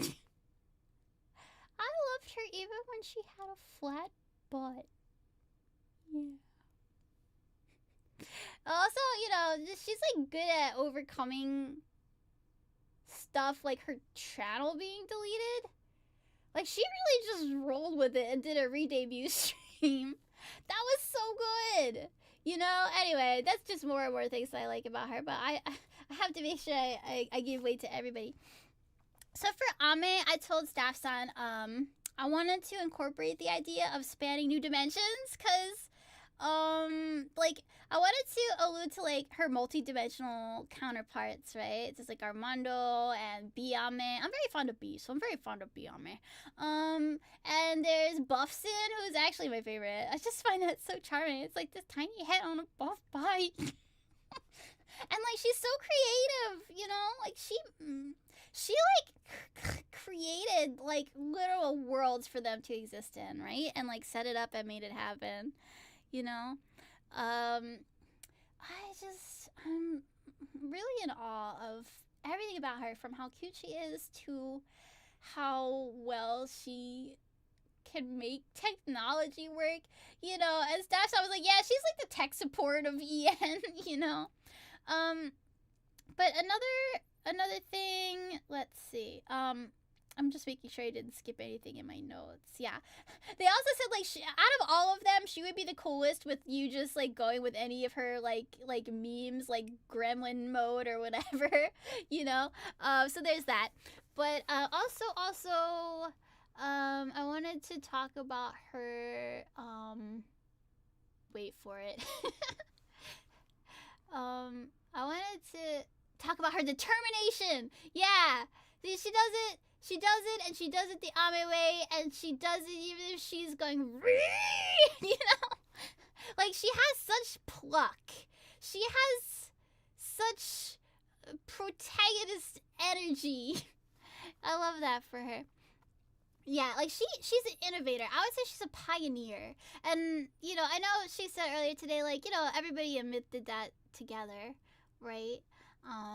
But she like laid the framework for so much, and like overcoming the challenges of COVID, like that's huge, by creating like those VR spaces and stuff. We were so far apart from each other at that time, all of us, but Myth was too, you know. And she made something happen where they could kind of sort of be in the same room. And then they did do that 3D arm wrestling stream together also. And like the fact that she built her own studio, like that's so beyond me. Like I am amazed I can even get OBS to work half the time. You know what I mean? So like the fact that she can work in literally so many dimensions, right? Like the dimension of like the VR world and running OBS and all of that. Like her brain is in a million places at once, and she's so smart. You know, like I can't imagine what it is like to have that many brain cells. Okay, and another thing that I did want to tell you also, yeah, this is the thing that I forgot and brought back up, is that Staff sees her as a very lucky person. And I was like, oh my god, yeah, because like she survived a lot of weird childhood incidents, so that made sense. But also, like they said, like just like her luck in general is so good that that particular staff member thinks of her as being like Lady Luck, you know. And I was like, that's such a cute nickname. I didn't get to incorporate that into the song, but I think everybody should know, you know, about that. I think that's so cute and really special. So, you know, for Ina, I wanted to incorporate her love of wordplay and puns. And obviously, you know, Ina is like the reigning monarch of puns, and I don't think I could come up with a better pun than Ina, but I did drawing us together because I like the double meaning, right? Like she's literally like pulling everybody close to her, you know, like figuratively. Or maybe literally, because she's got all those tentacles. She could literally like pull everyone together at once. Yeah, even Bobby is your programmer, you know what I'm talking about, yeah. Okay, so yes, she brings people together, I feel like, because she's so warm and cozy. That was the thing I said to Steph, like, her fan base is so cozy. Like, they're just there to, like, get her a blanket and have a cozy time, you know? The takodachis. Oh, thank you for liking my drawing, Scruffy. I appreciate you. Yeah. So like one of the things about Ina, I was like, so they were like, you can incorporate lore, and I was like, do I really want to incorporate the ancient ones and the tentacles into like the silly idol song? They're like, yeah, no, probably not. But like, you know, so I want to talk about how cozy Ina's fan base is, right? Don't you just want Like, yeah, she gives all the hugs. Yeah, does she just want to protect her? She's so precious. Um, and so yeah, I wanted to incorporate the love of puns by saying drawing us together. Haha. And staff told me that like she was like a hololive otaku before she joined, and like she watched the concerts and stuff like as an individual person, like under a blanket. And now she gets to be in them, and like I love stories like that because like she doesn't seem like the kind of person who would like maybe put themselves out there as like an idol, but she has that special sparkle, and I'm really glad that hololive gave her the opportunity to be in front of millions of people because she is really special in like a soft and cozy way, and I just love that for her. I love that she reached out for her dream and her dream reached back. Myth 5 ever. Oh, Scrubby, get out of my chat. No, don't go. Come back. I didn't mean it. I love you. Yeah. So that was our discussion about Ina, and I was like, okay, let's talk about Goob because she is such a fountain of memes. I actually don't know where to start with her. Like she's everywhere, right? Like when the song "Connect the World" came out, I told somebody that I know who is like not VTuber oriented at all, like a normie kind of person. I was like, okay, so I wrote a song for like lyrics for a VTuber group, and you might like even you might know one of these VTubers of which I speak. And my friend was like, I don't know, like the only VTuber that I really know about is that one shark girl that I see all over Facebook, and I was like, yeah, that's the one, that's her. And my friend was like, oh my god, you got shark girl, oh my god. So yeah, like Gouda is such an entity, so I told them like all of my like silly ideas and stuff like that, and like, is there anything else I should know about her? One thing staff said was that like she is like huge on her own, but when she's with the group, like Kiwa was always like being like her mom and like holding her hand kind of thing. So I was like, that's so cute. Oh my god. So that's why actually one of Kiata's lines is about like guiding your hands kind of a thing, with her wings. So that's why actually I put that because of her relationship with Gouda. And then I was like, so like, staff-san, should I just go with all these like silly like fish ocean thing references? And here is what I wrote down as a result of my relationship with this song. And what did I write? Okay. So like after all the talking we did, here's what was my final notes on this. Lore, a lot. Water, a lot. Sharks, a lot. Ocean stuff. Always a stinky shark girl. She's so committed to being stinky. So I wanted to commit to making her sound like a shark girl. And she's like contagiously fun. Oh, I'm glad you're enjoying hearing my thoughts on the lyrics. I always wanted to talk to people about it, but I was like nervous about it. I don't know. Not everybody loves the lyrics I write, which is fine. Everybody's entitled to their opinion, especially because I write for a genre, which is idols, right? Which is, like, not a common, usual thing in English. And so hearing those kinds of, like, lyrics in English is different. Yeah, Nikki Shark! I love Gouda. Oh, man. Yeah, so, she's so huge.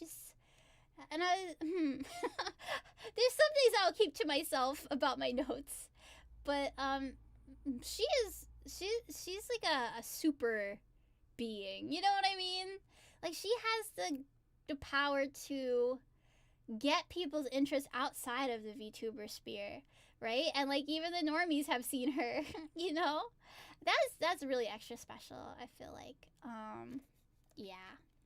So let me maybe go through some of these words, and then I'll read you the fun facts. Okay, so I'll also also say, okay, the process of this song was special. So this is coming from my, so the picture is from my first draft of the lyrics. The words that I copied are from my third draft of the lyrics. I'll get into that later. But yeah, the first line again, right? Sing out boldly again, continuing this odyssey. Because when forces said behave, they said be brave, and now they're singing out boldly again. It's the sequel. Do you get it? Oh my God, Scruffy, you at the Dodgers game? Get the heck out. Oh my God, you got to hear go take me out to the ball game in real time? I'm gonna lose it. Man. Yeah, oh man. Oh yeah, Shohei Ohtani hit record home runs. I bet he did. I would hit record home runs too, and I don't even play baseball. You know, I wish the Mariners had Gouda. First of all, the Mariners, by the way, they have tridents as their thing. Can we please borrow her? Because, I mean, the last few games I went to, I mean, I don't keep up really, really hard with baseball, but man, I feel like they could use a little goob right about now.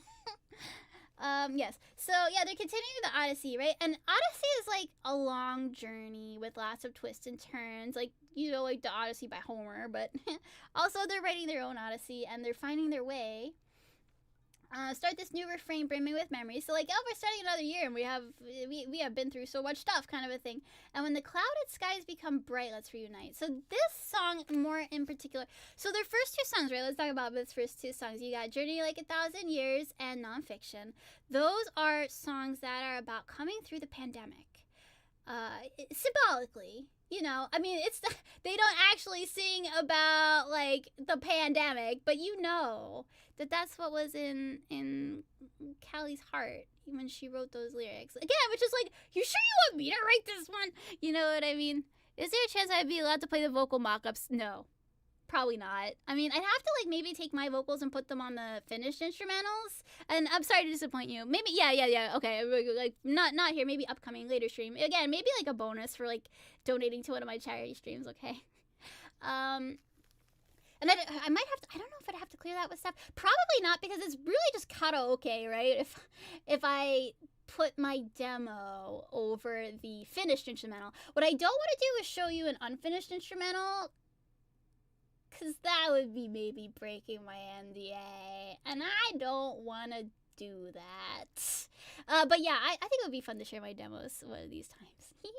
I always sing the demo too. I sing it myself, and so I get to be the first person who sings the official hololive lyrics. Oh my God, that still hasn't, like, really fully hit me yet. Anyway, so when the clouded skies become bright, it's like, okay, the sky's clearing up now. They're gonna do a happy song for a change, right? Instead of, like, bittersweet or yearning or any of that stuff.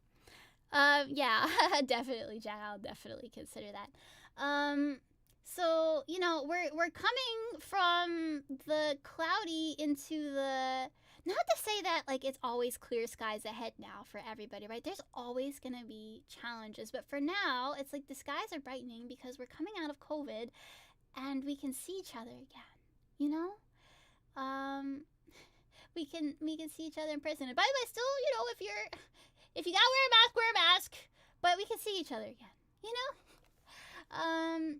Yeah, so, okay, for the Callie sections, they were like, please do not write into rap sections. Callie will write those for us, okay?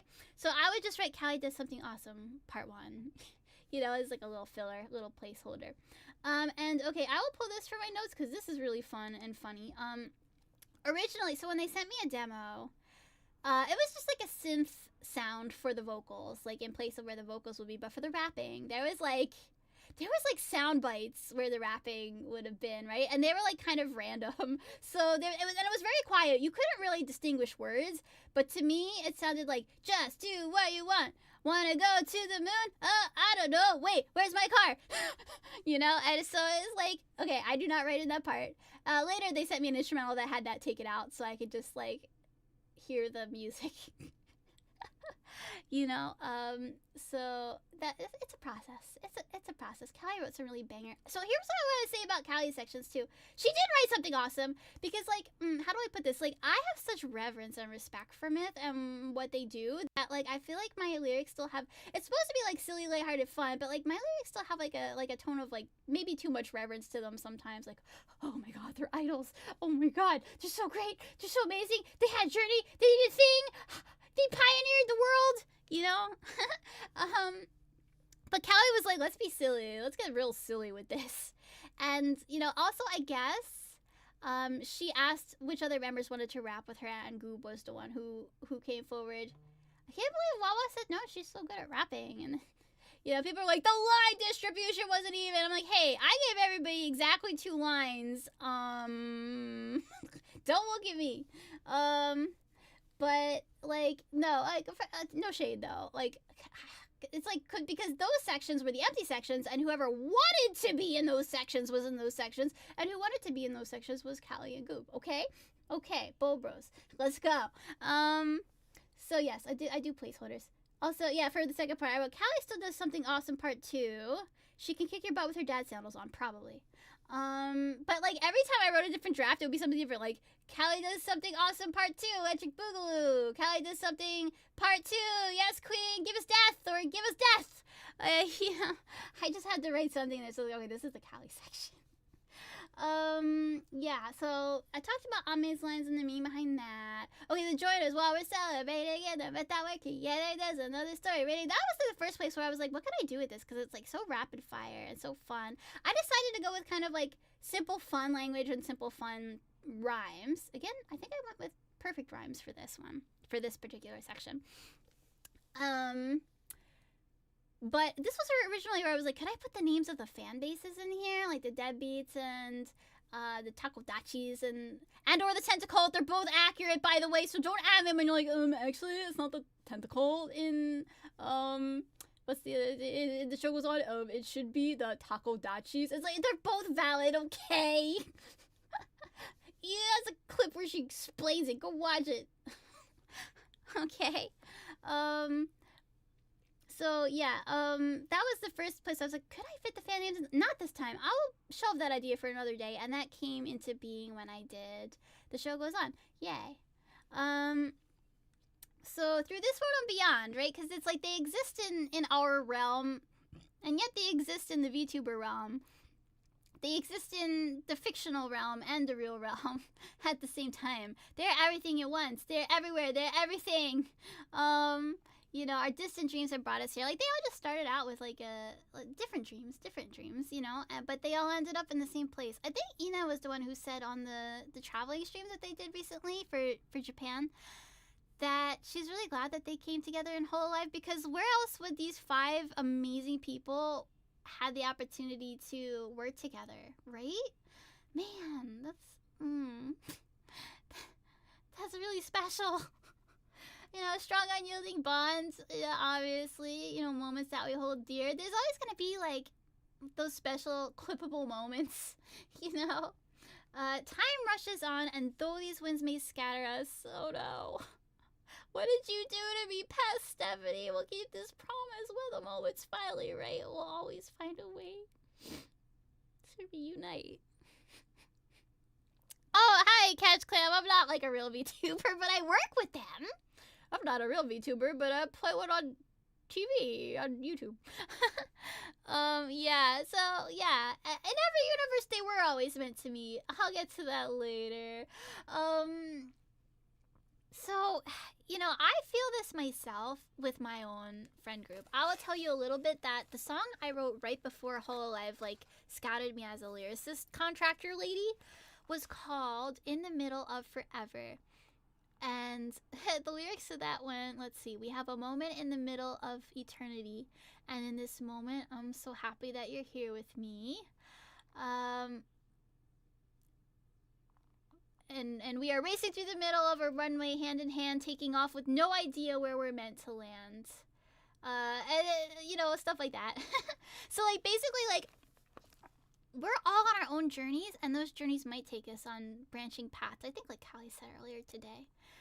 you know, like we're all working towards a goal, and sometimes we end up in different places. Thanks, Clam. I appreciate you. Um, and that I was feeling a little melancholy because the people that I was working with on that collab, right? There's Phoebe, first of all. Like, my Kami Oshi in real life is Phoebe the idol. Please subscribe to Phoebe-chan Phoebe. It's Phoebe with an F, F-E-E-B-E-E-C-H-A-N-C-H-I-B-I. Okay? She's an idol in real life and a VTuber. She also plays, and this is open information that she has given herself. I'm not doxing, okay? She also plays the VTuber Ami Amami, formerly at Prism Project, and I was working with her, and I'm like, man, Phoebe's had such an amazing journey so far, and she's gonna become a bigger and bigger idol, and she's gonna forget about me someday, you know? And like Ferris, who is the composer of that song, and Plix, who's the mixer of that song, I was like, man, they've got such bright careers ahead of them because they are really seriously focusing on music, and I just love writing lyrics, but I don't think that's gonna go anywhere for me. And someday they're gonna leave me behind and forget me. So I have like this bittersweet feeling of like we're together now, and I'm so happy that we're together now. And Ferris started playing that song. Oh my god, I'm going off on a non-hololive tangent. I'm sorry. Ferris started playing that song on the piano randomly at Northwest Idol Fest a couple years ago, and then Phoebe started singing it, and then she said, we had a moment in the middle of eternity, and I said, in that moment, I'm so happy that you're here with me. We held hands. It was like magic. Holy shit. Anyway, that's the magic of idols. But everything with idols is temporary, you know? It doesn't last forever, but just enjoy that moment. Be there in that moment, because that is your moment with your Oshi and your friends. And I think that's, you know, how it's been for Myth. I always thought they'd be together for like 20 years in my heart. They just seemed like indestructible. And I think they are indestructible, but in a different way than I perceived them to. You know what I mean? Like, yeah. Yeah, exactly. You know, but they all were together in that moment, and I was so happy that they were together in that moment. So that's what that part's about. Anyway, moving on with my feelings. Haha, funny shark words. Just sink or swim. Could you hold my fin? Man, I'm glad that those words rhyme. Vibing with everyone. Let's kick back and ponder puns. Taco time all the time. Let's get cozy and fun. I put wah, and then I put like an asterisk at the bottom of the document. I was feeling a little wah in my heart, but you don't have to say wah. But I felt like it, so I did it in the demo. Oh my god. Clam, please don't cast yourself into a volcano. I'd cry. I would also cry if that thing that you just said happened, and I'm not gonna say it because I don't ever want to jinx it. Knock on desk. Okay. But yeah. I would be double sad if something bad happened to you in that situation. I know we just met, but I would be sad without you already. Yeah. So yeah, here's Callie does something else in part 2, and it was so awesome. I felt the awesome in my heart. I knew she would be awesome. I always know that she would be awesome. So, you know, countless moments led us to this day. Triumph and sorrow, hope for tomorrow. Man, they came through so much. And, like, most of it, we don't even know about. I don't even know about. Like, I only talk to staff about what's strictly necessary. There are behind-the-scenes things that nobody but them will ever know about, you know? Yeah. Oh, you don't get to watch as much hololive these days, Andrew? I get that. That's me and, like, my Love Live stuff, right? Like, Aqua isn't as active, so I'm not as actively watching Love Live as I was, but I still am. Yeah, your friends will always be your friends in your heart, no matter how long it is till you see them again. That's what the song's about. Good job, Bobby. I see that gold star. Yeah. So I think everything else is a little self-explanatory, but let's talk about in every universe we were always meant to meet, right? I wrote that line for Ame because of her Ameverse, her multiverse. And, you know, about that idea that, like, they're always meant to be Myth, and they're so special, you know? And then every version of reality, there has to be a Myth. There has to be, you know? And it's them. Hi, Freya, I love you too. I'm crying to the internet. I hope everything's working. I just heard my computer make such a noise. Oh, Lord, the phone disconnected. It's fine. I hope VTube Studio doesn't break. So, anyway, and somebody in the YouTube comments for the video of the song was like, wow, this seems like a reference to, like, Myths Bad Ends, and that's such cool like fan lore and whatever incorporated into the song. And knowing Callie, she probably did that on purpose. And I'm thinking, ha ha ha, you thought it was Mori Calliope, but it was me, Stephanie, the lady who writes lyrics that nobody knows about. But that's fine because if people think Callie wrote that, it must be a really good goddamn lyric, right? She's so good. You know everybody understands it. I know you understand it. I just wanted to talk about it. Oh no. Tissue count. Tissue count going up. Tissue count is now 3. I probably could mute the mic while I blow my nose, but I'm not that technically savvy, actually.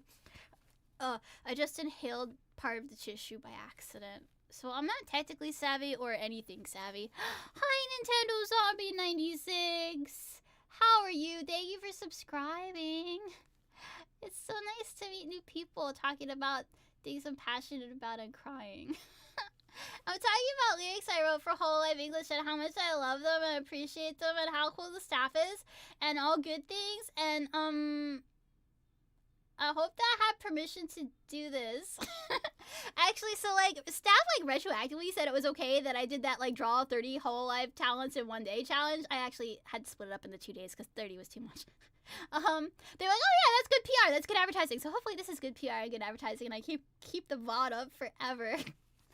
In case I ever want to watch myself cry. Actually, why would I want to do that? I don't know, but good for reference maybe if you want to like learn how to write lyrics for yourself, you know. Blow my nose. Hold on. Okay. Yeah, another story starting right here. They're starting another year. It was an anniversary. So the song was supposed to be out for an anniversary, but it got a little bit delayed. But that's kind of fun because then the anniversary lasted longer. And I was like, oh, yeah. You know? You're up at 1:13 a.m. C-Man, bruh. Bruh is right. I'm sorry to hear that, C-Man. But thanks for coming. Like, thanks for waking up at 1:13 and being like, oh, I'm awake at 1:13. I guess I'll watch Stephanie cry about her feelings. I appreciate that. Do I have Twitch? Oh, okay. That's your Twitch handle? Well, so, like, I have a Twitch handle. My Twitch handle is Do Your Best Steph. You know, like, best, but also combined with Steph, because that's the thing I say. But, like, I don't stream on Twitch usually. I'm more of a YouTube gal. And it's just, like, it just seemed easier to me because I already had a lot of people on YouTube. Because I've done a lot of collabs with like Utaite Mita things and stuff. So I was like, I'm used to YouTube, I'll just use YouTube. One day maybe if I get good and I'll start multi-streaming to Twitch and see how that goes. I know I met this really cool VTuber at a party who's like a real VTuber with 30,000 subscribers. And she does the dual streaming. She dual wields. That's so cool. Oh, thank you for enjoying my funny anime woman self. Get some good sleep. Otstefu to you, my new friend. Hope you'll hang out again sometime. So anyway, that's reunion. I only cried twice talking about that. Okay, alright, so here's another thing I have to show you. This is a screenshot from my phone. Okay, a thing that happened when we were writing Reunion is that before I had the sheet music, I wrote a set of lyrics, and Steph was like, oh yeah, cool, this is good. And then a month later, they were like, oh hey Steph, so like the composer actually has some feedback. They sent the sheet music. Who was it? Who was what? You gotta elaborate, Nintendo Zombie, and I will answer your question though, okay? Oh, who was it? A staff member.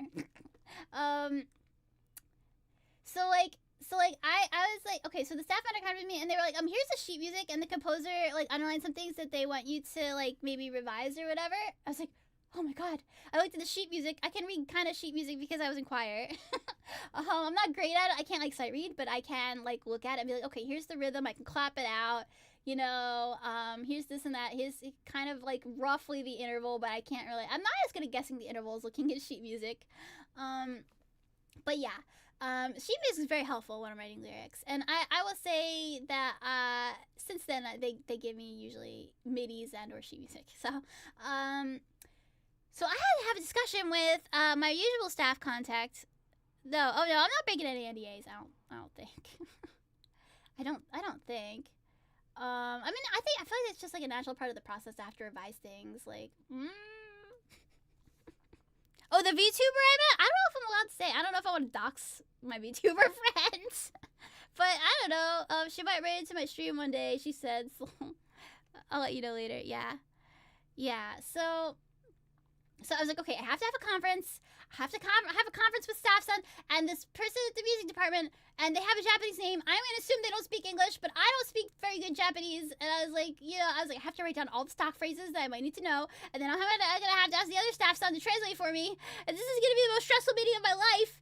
And I was like, and then I said, oh, by the way, this person speaks English. This a person in the JP speaks English. I didn't need to worry about this.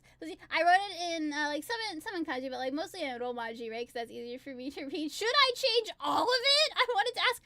全部で変わりますか? Oh my god, I was freaking out. And then I sent screenshots to staff later. I was like, if you want to laugh, here's me trying to get Jozu in the 5 minutes before we had that conference. But okay, I gotta say, cover staff is so good and so patient and so nice. I was panicking so hard at that point, but they were like, oh no, you're good, like we understand what you're trying to ask. Eventually they understood what I was trying to ask. I'm kind of a mess, honestly. I'm a hot mess. And yeah, I hope that's okay to disclose. If it's not, oh god, I'm in deep shit. Don't balk me. But yeah. So those are some story. And then the other thing too is that when I recorded the first demo, it was very high. It was in a higher key than the final version, like the sample instrumental was. And I recorded it and I struggled so bad. I was like, well, here you go, staff son. Here's me struggling to sing this song, but Mitt's gonna knock it out of the park because they're professionals. And staff was like, actually, we're gonna maybe have the key lowered actually for the real thing. I was like, okay. So then I recorded that demo, and then I recorded the third draft demo, and I had just come back from California, and I had a fever. So I recorded the third demo while I had a fever. I was like, okay, here we go, staff son. We gotta really get on. We gotta do this thing. I have a fever, just so you know. This is a little tough for me, but let's go. Married to the grind. VTuber life. Let's go. I feel like a real professional in the VTuber world. I recorded the demo with a fever. But yeah, it went fine. And they were so good. Like, I had chills. So like, the first time I heard them sing it, sometimes they'll send me like a mixed demo or something beforehand. But the first time I heard it with the rap and them singing it and everything, it was the first time that it premiered. Actually, I was like, holy shit, Callie did the rap. She killed it. Yeah, this is the girl reverse. She killed it. Yeah, positive, like / pause in a positive way. She's so good. Yeah. Okay, I think that's for you. So let's do Connect the World. Let's watch the music video for Connect the World. Okay. Dun. Let's do it. Let's watch it. This one is so special. Yes, I was like, oh, thank God. Like, I knew they could do it in a hierarchy, but oh, thank God for them. They don't have to kill their voices like I did. Spare them, staff son. They have a lot to do.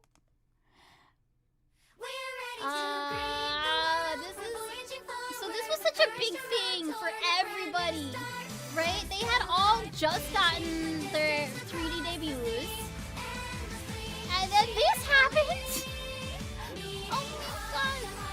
Oh, that's me. That's Stephanie. Okay, so another side note. So like, that is my full name. I don't really care that much, I guess, if it's out there. But all of my friends call me Steph. And I was like, Steph, can you please just put my name as Steph on everything? They're like, that might be a little difficult. When somebody in Japanese tells you that might be a little difficult, that means probably like 95% no. I was like, please, please, please. My friends won't know that it's me, Steph, if it doesn't say Steph, like just Steph. They did humor me, like in the credits of Connect the World concert, I was just Steph. I think in the description I'm just Steph. Oh my god, the backstory, yeah, I've done that choreo. I recorded a video of myself doing the chorus choreography to hype up the concert. I want to be like Jessica's hype girl because, like, I love everything they do, and I'm really happy that they gave me this opportunity to be in, like, the real world of real idols. I was just a weirdo sitting in my corner in my room writing, like, fan lyrics for Love Live songs I made up myself. And they were like, they slid into my... I'll tell you the story of how they slid into my DMs later, because I love this part. Yeah, you know how center girl, let's go. Oh, this is emotional. This is like, and it was like the first professional, like, corporate lyrics I'd ever done, and this was the video. I was like, oh my god, this is real life. Oh my gosh. And this is a beautiful scene, by the way. So, Kiwella got a really good line for her here. Like I said, I wrote this holistically. Like, one of the, like, rats out there when this song came out was like, oh man, this new lyricist. She, like, tried to do the thing Callie does where she writes lines for everybody, but the new lyricist didn't quite get it right. And I was like, actually, this song was written for everybody to sing, like, anybody can sing any part, right? Oh yeah, Muskashi, Jack, you know what I'm talking about. Sorry!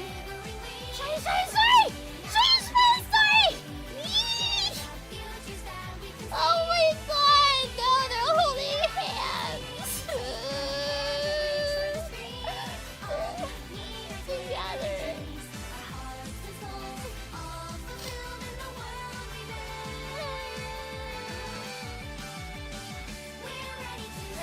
I have to raise this tissue to 4. That's Callie's favorite number.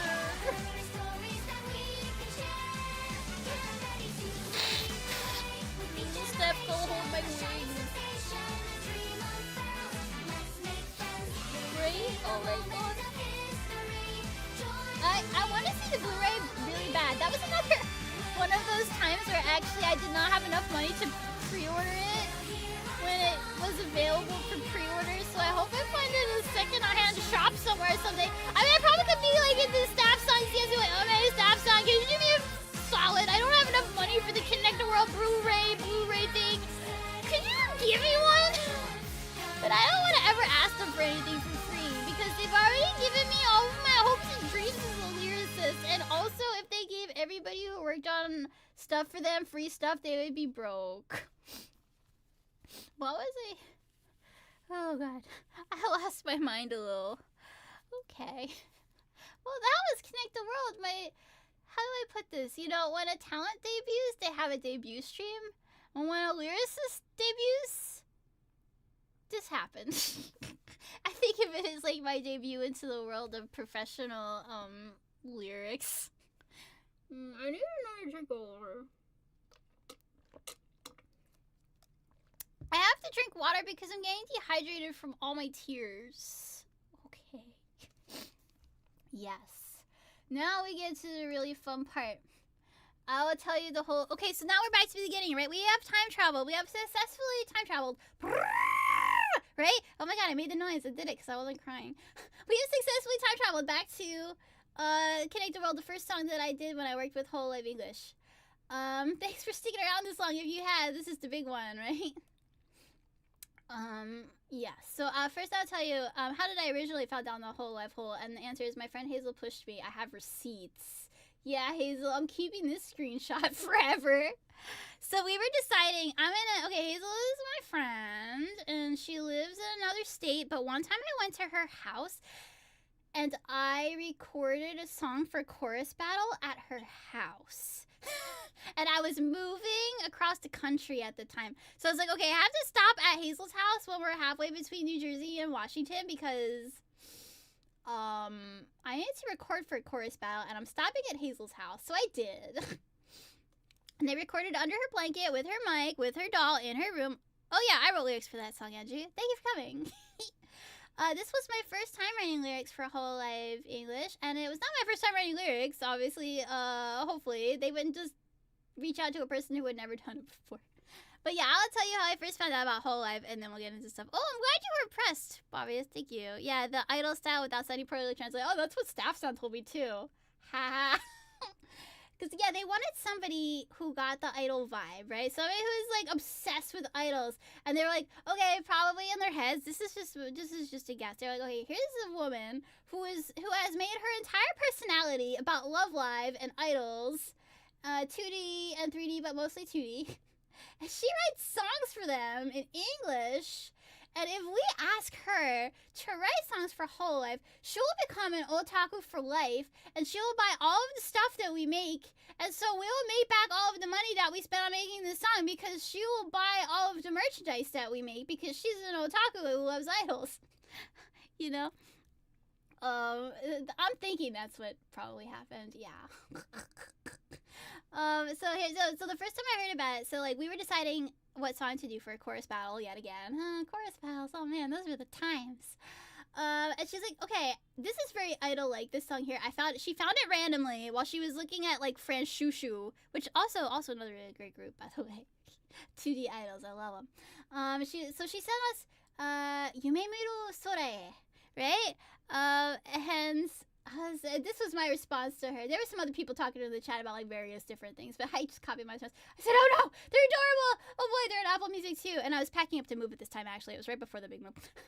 Or actually a different move, another big move. I said I can listen to all their songs while I pack boxes to move, and then cleaning the toilet and stuff. So I listened to Kira Meki Rider and Yume Miru Sora and Chinese Family Story while I was cleaning the toilet and moving. And that was my first exposure to hololive. I was like, wow, this is like idol stuff. I like idol stuff. I don't think there was an EM branch at all at that time yet.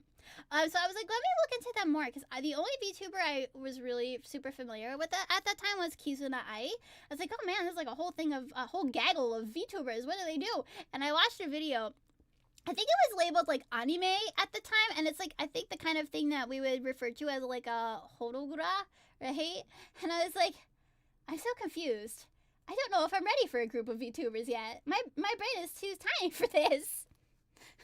Yeah, thank you, Jamuko, for the toilet in the chat. I might cry into it a little later. So, that was my first exposure to hololive, right? Everybody gets pushed into the rabbit hole somewhere by someone, whether they know it or not. I spilled water on myself. Oh, is that the end of the document? It is, but I have more notes. Oh, did I forget? I forgot to copy the lyrics into this document. That's okay. I think I can remember them. I I gotta pull up my notes. Okay, scrolling. I watched the holograph. So, like, my next exposure to hololive after the hat was, Hazel. Do you know, it's like Hazel, she's called Hazel Tune for a while, and we were in the group Terpsichorus together. You'll probably find her, like, old stuff I did with her in my collabs playlist if you look later. But yeah, that's my Hazel. She's my Hazel. Oh, Okakoto pushed you into the rabbit hole? I mean, yes. Valid. You know? They're such a thing. They're such a thing together, and they are such a thing apart. Did you see what was it, like the dynamite thing? It was like Dynamite Car or something like that. It's from the Grand Theft Auto thing. By the way, I am missing Callie's Grand Theft Auto stream for this. I hope y'all appreciate my sacrifice. Okay. Yes. So after that, the next exposure I had to hololive was the clip of Coco doing the meme review and teaching us Yamate Kura stop. You know, that was something. I was like, okay. So this is what they're up to nowadays. I was just listening to their music. I didn't know what was happening on the streaming side of things. I was like, that's pretty funny. I like that. It was memorable to me because it like stood out to me in my memory of like how I got introduced to hololive, right? And then Cammy, who is one of my mutuals, and she's also like a composer who's like just getting started. I'm so proud of her. Anyway, Cammy, hi John! Thank you for coming. Oh, different Hazel. Yeah, no. But you know, we got a lot of Hazels on YouTube, obvious, but Hazel is one of them. And she's my Hazel. Coco was so fun. Yeah. I'm sad that I'm sad about a lot of things. I'm sad that my time with her was kind of short too, you know. But I appreciated so much for what she did for like, just like whole life English happening in general. Between her and Hachama, I also really love Hachama. Remember the time that she came back from a break and pretended to have amnesia? That was good shit. And also, maybe they were like, oh man, isn't it funny when they pretend to have amnesia? Let's make everybody in EN do that for a week. Nice to meet you too, Chen. I appreciate you. What was I was talking about Coco, and I was talking about Hachima, and then I was talking about Cammy. Okay, so Cammy gave so in the Connections Idols group that I actually did instrumental arrangements for them and composing and a little bit of lyrics for them. And Cammy, who was like one of the fans who came into the server at the time, she was like a baby then. She was so young. But she was like, everybody get a VC. I'm gonna give you a PowerPoint about hololive and why they're great. Yeah. Yeah, I think we all learned to appreciate our Oshis when Coco graduated, for real. That was like, I feel like that was her first like big graduation stream, right? Man. And then the record was so high, I think it only got like outdone by Aqua's graduation last month. I miss her too. I love her. Did you know that me and Aqua have the same birthday? And that's why I was like, oh yeah, that's the one. But I love her streams too anyway. Her sense of humor is like so goofy. I like that. She likes puns, visual puns, silly things. I like her too. Oh my god, the Coexist arc is like such a good example of like how you can push the boundaries of VTubing and like make it your own thing, right? Like that had probably never been done before and probably will never quite be replicated, you know? So special, so special. Yeah, so Cammy gave us a presentation about why hololive is great. And now I'm the one who's like, Cammy, I want to tell you about how hololive is great. And that was like at the time, that was the extent of my knowledge. At the time, I was, you know, really into Love Live. I was really into my net idol groups that I were, you know, like kind of like amateur groups, but like semi-professional, like Legacy Idol Project and stuff like that. Legacy Idol Project actually had JP Bros. We were back in like 2018-19, right? And we had JP Bros who like were spreading the gospel of Legacy Idol Project on Futaba channel, which by the way is not a place where normal mortals should tread unless you have a really good ad blocker, but just PSA.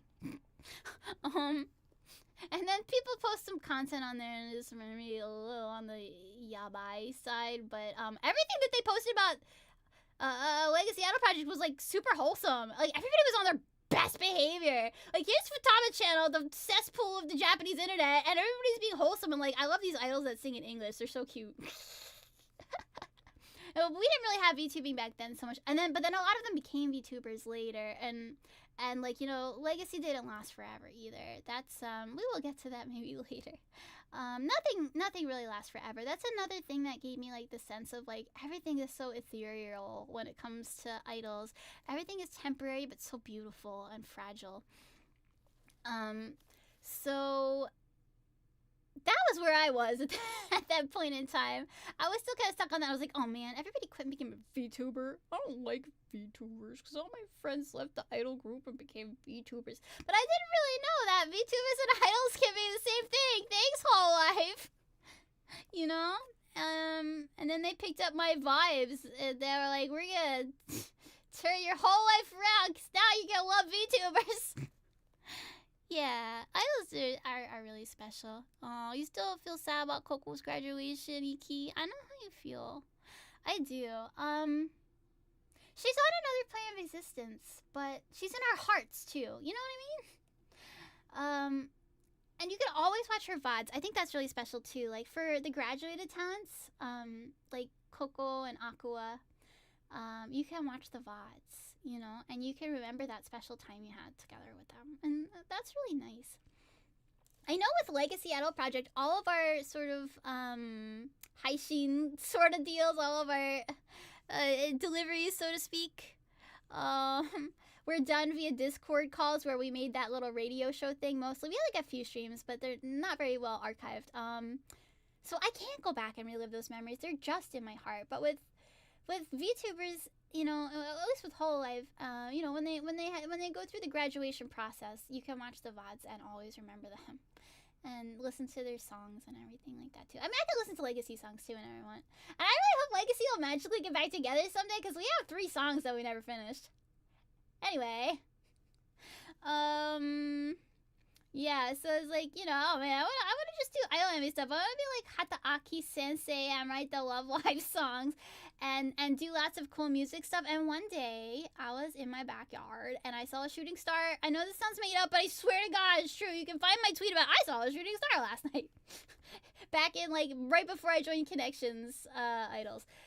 Because, yeah, at that time I was, like, transitioning from, like, Legacy, and I was like, I need something idol to do with my life. So, anyway, I made this wish on a star, and the next day there was, like, this forum open for Connections Idols, and that's how I got acquainted with Ferris, and Ferris made the song that I wrote the lyrics for that brought me to hololive. So, like, everything is circular. Everything is connected. You know? Oh, you watched some Wake Up Girls? I actually only have seen a little bit of that. But, yeah, Zombieland Saga. Oh, man, that's so great, because it's, like...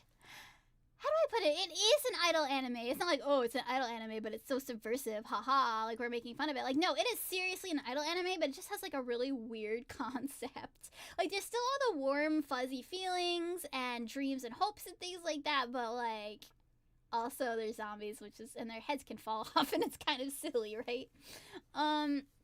Anyway, so yeah, I was really into the anime stuff, and then I did that, and then hololive sent me the best Twitter DM I've ever gotten. So here's what happened.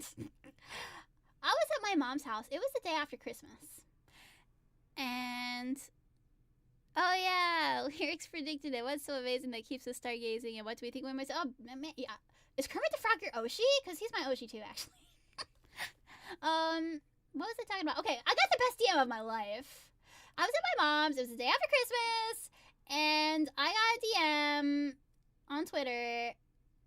And it was like, hello, my name is blah blah. I'm a representative of Cover Corp, blah blah, hololive, blah blah, Lyrics Commission. And I was like, is this a prank? Is someone pranking me? Me, Stephanie, 200 subscribers? I didn't even have 200 at that point. I think I had like 150 subscribers on my YouTube. I think I had less than 500. I probably only had like 200 on Twitter too.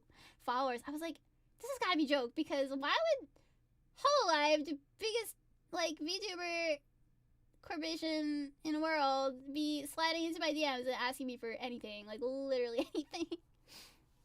But, you know, it was the best DM of my life. I went to their Twitter. I was like, oh, they have the blue check mark, back when the blue check mark meant something. And I was like, oh my god, this is legit. This is Mom, I have to sign an NDA, Mom. You know. Yeah, it literally just says blah, blah, blah, totally. I'm not doing it to protect Staff Son's identity or anything. Oh, you'll get there, Bobbius. I'll believe in you. You can get all the subs. You just gotta keep triangling, you know? But yeah, they do find diamonds in the rough hololive. In terms of their streamers, definitely. I'm still a little bit rough around the edges, I feel like. But they nurtured my dreams. Hololive nurtured my silly, idol-loving, lyric writing dreams. And they found me randomly through, they saw the middle of Forever song on, like, their Twitter feed. You know how Twitter sometimes recommends you random things? I know people are like, ugh, I hate it when Twitter recommends me random things and there's not people I follow. But actually that created a miracle in my life, and I will always be grateful for random tweets. Yago is omnipotent. Hi, Yago. いつもホロライブと一緒に仕事ができる機会に感謝しております。Okay. And I didn't break any rules, hopefully, by talking about anything. Because I always say good things. It's all good things. It's 100% good things. Except when I get a fever, but that's kind of out of their control. Yeah. You found this randomly on YouTube? Yeah, probably because I put some good hashtags in it today. Usually I don't hashtag anything. So yeah, it was like the first time that I got to talk to Staff-san. Like I signed the NDA, and then we got on the call, and Staff-san was like, "Okay, so, you know, how familiar are you with hololive?" And I was like, "Okay, well, like literally all of my friends are VTubers except for me, and hololive is like the Rolls Royce of VTubers." But I'm not like super, like, you know, into following. Oh, thanks. I got Nihongo Jozu. Thanks, Bobbius. I did my best, Steph.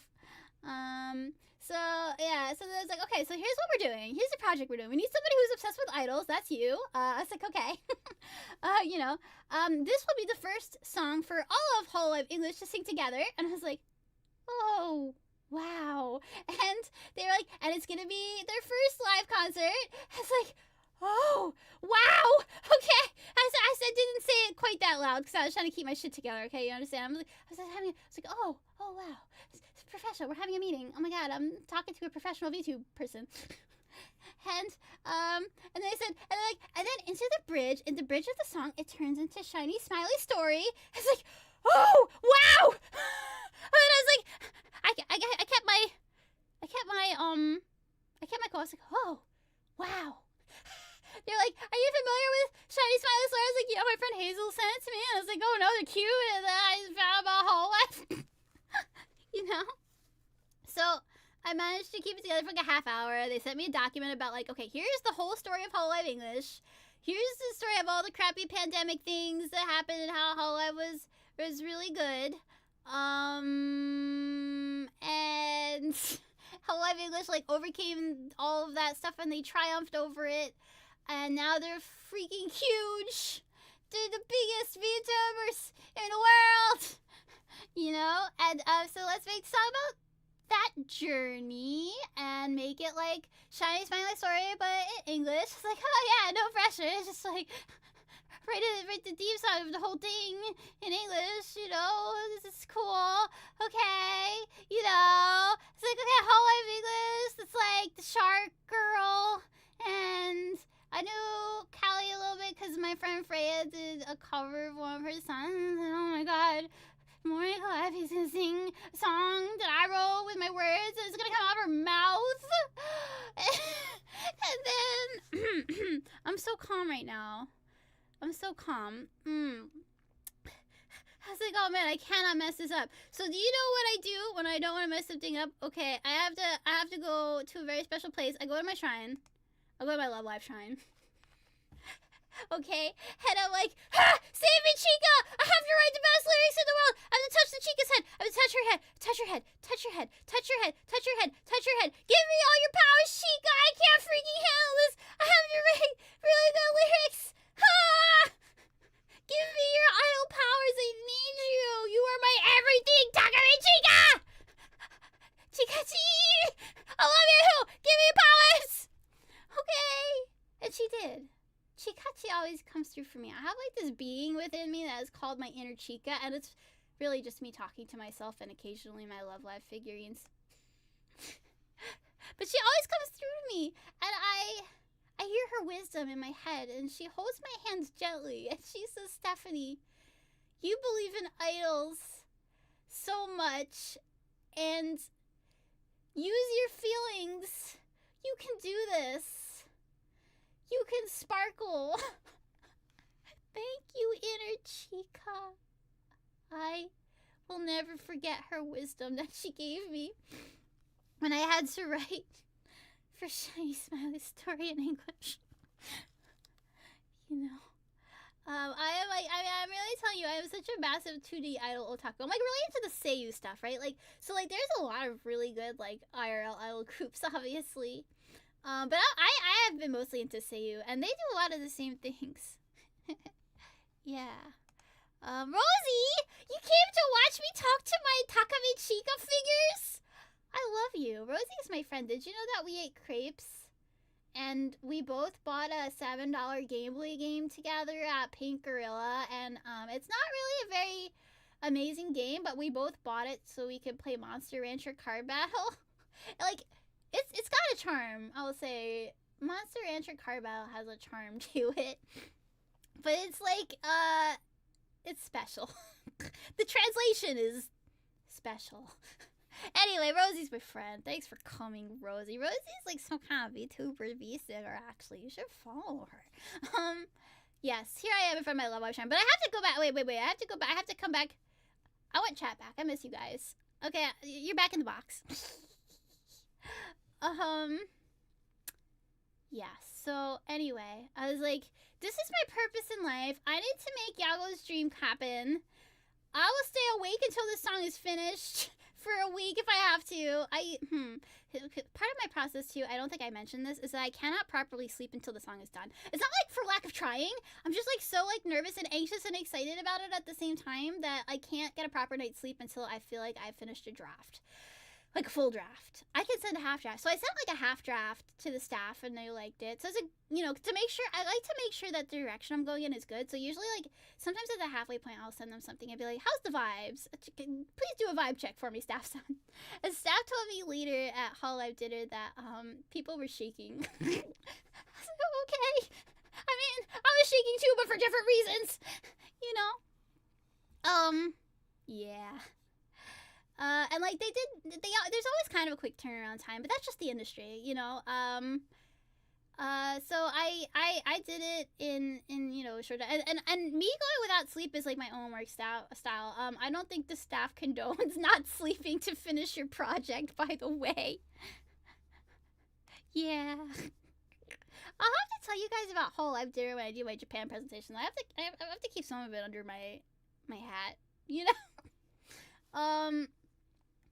So yeah, I was just staying up all night, touching my anime figures on the head, thinking about whose mouths my lyrics were gonna come out of, and not sleeping. But okay, when I sent in the full demo, the staff started telling me that Kiara said I sounded very cute. I was like, oh my god, I can't believe my Oshi perceived me.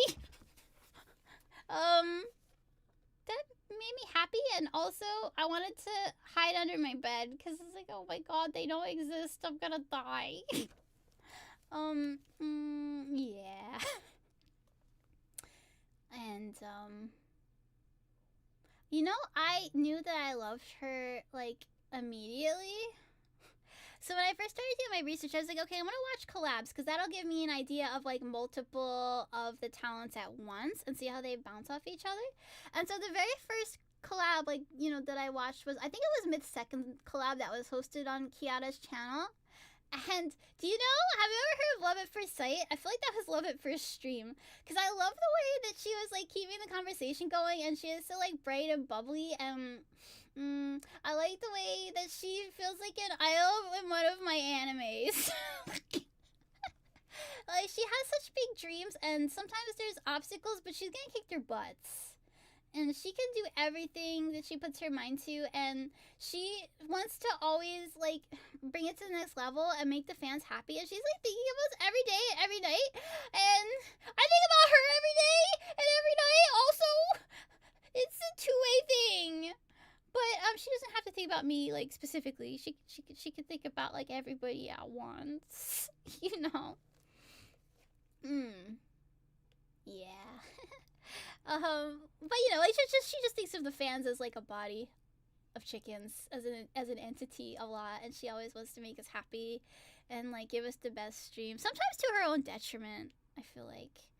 I hope she's okay now too. So this morning I had to get an MRI on my foot, and I missed a lot of her stream. But I tuned in while I was changing into my scrubs, and you know, it was the beginning part of the stream. I know, yeah, I also have to go through so much. A body of chickens for me, a big chicken, yeah. So I was listening to her, and last night I cried a little when Ame made her announcement, and then I cried a little. I was like, I have to tweet something about this because I have a lot of feelings, and if I don't get them out, I'll explode. Oh, my foot. Thank you for asking about my foot, Jack. I injured it many years ago and never got it x-rayed or checked because I didn't have health insurance. So now I do, and I wanted to finally. It's been like a decade. I was like, I should probably get that foot checked because this still hurts me literally every day. Anyway, that's not a big deal. Well, that's also another reason I like Kiara, because she pushes through her chronic pain to like dance, right? And I get I get bad body aches and stuff like that, totally inexplicable. But I like dancing with my friends. I like doing like odote mita with them and things like that. And then I just like kind of like am immobile the next day. But like, so like I really feel that, man. So I was watching her stream this morning, and I really felt my feelings when I heard her talk about, I know Ame doesn't want us to be sad. But it's okay to feel our feelings, right? And I felt Kiwawa's feelings, and I felt my feelings, and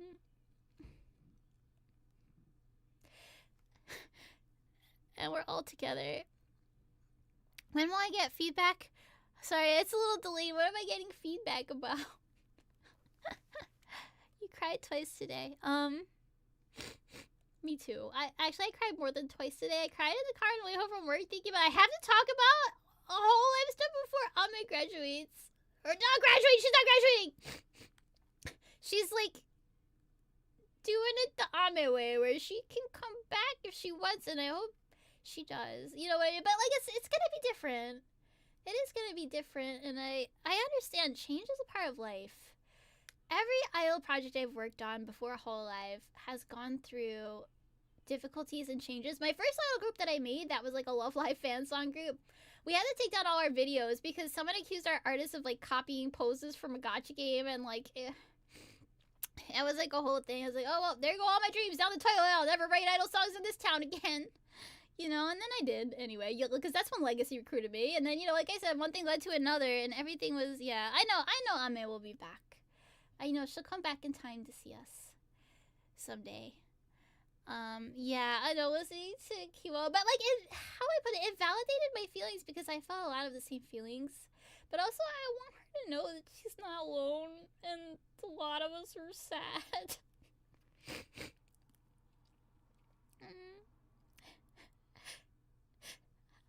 I have to reach for my fifth tissue if you'll excuse me.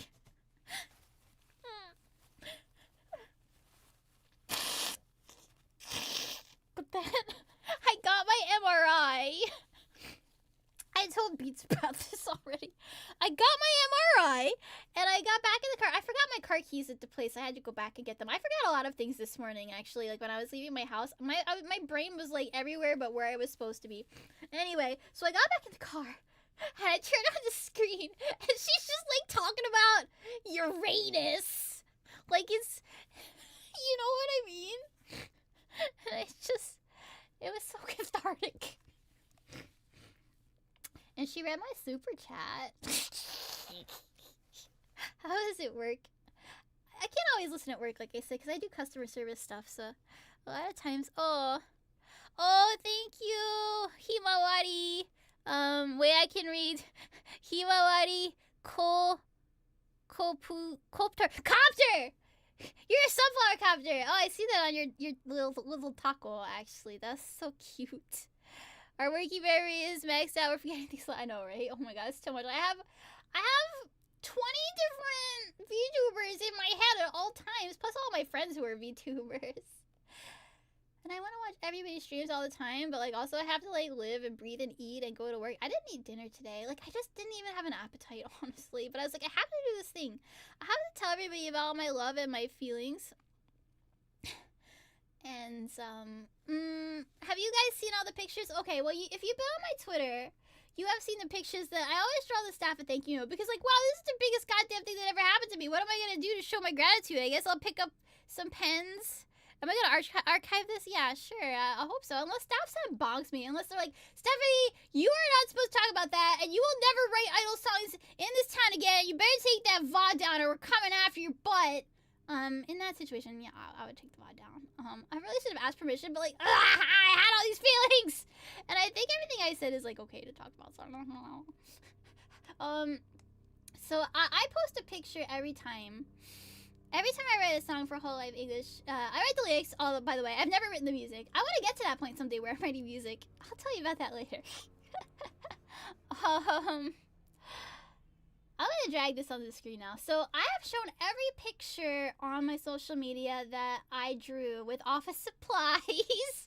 I asked my boss, like, hey boss, I really need some rainbow gel pens from Staples. It's very urgent, very important for my museum business that I do at work. And could you put that on the expense account? And she got me gel pens, and I've been using them to write letters to hololive. I send them to the staff, obviously, because, like I said, I don't have direct contact with the talents.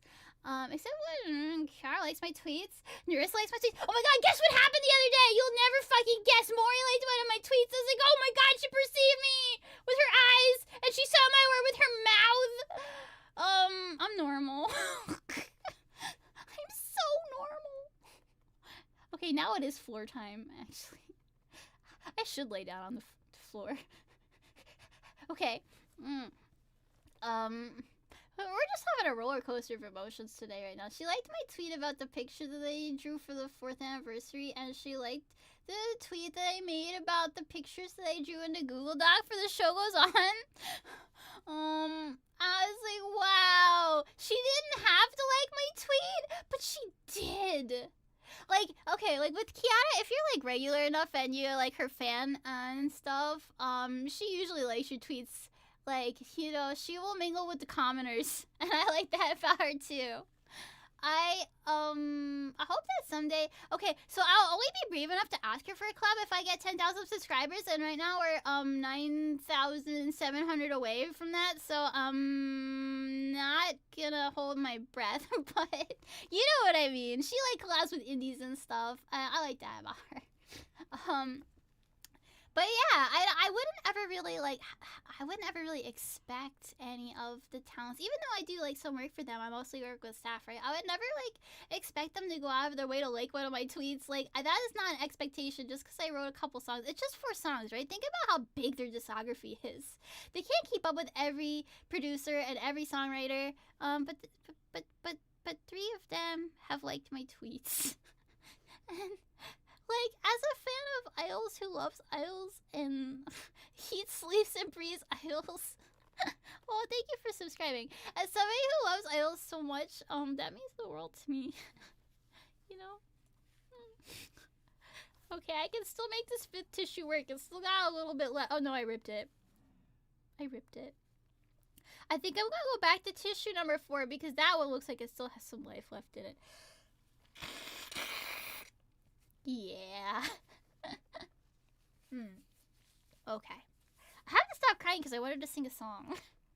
I'm drinking water.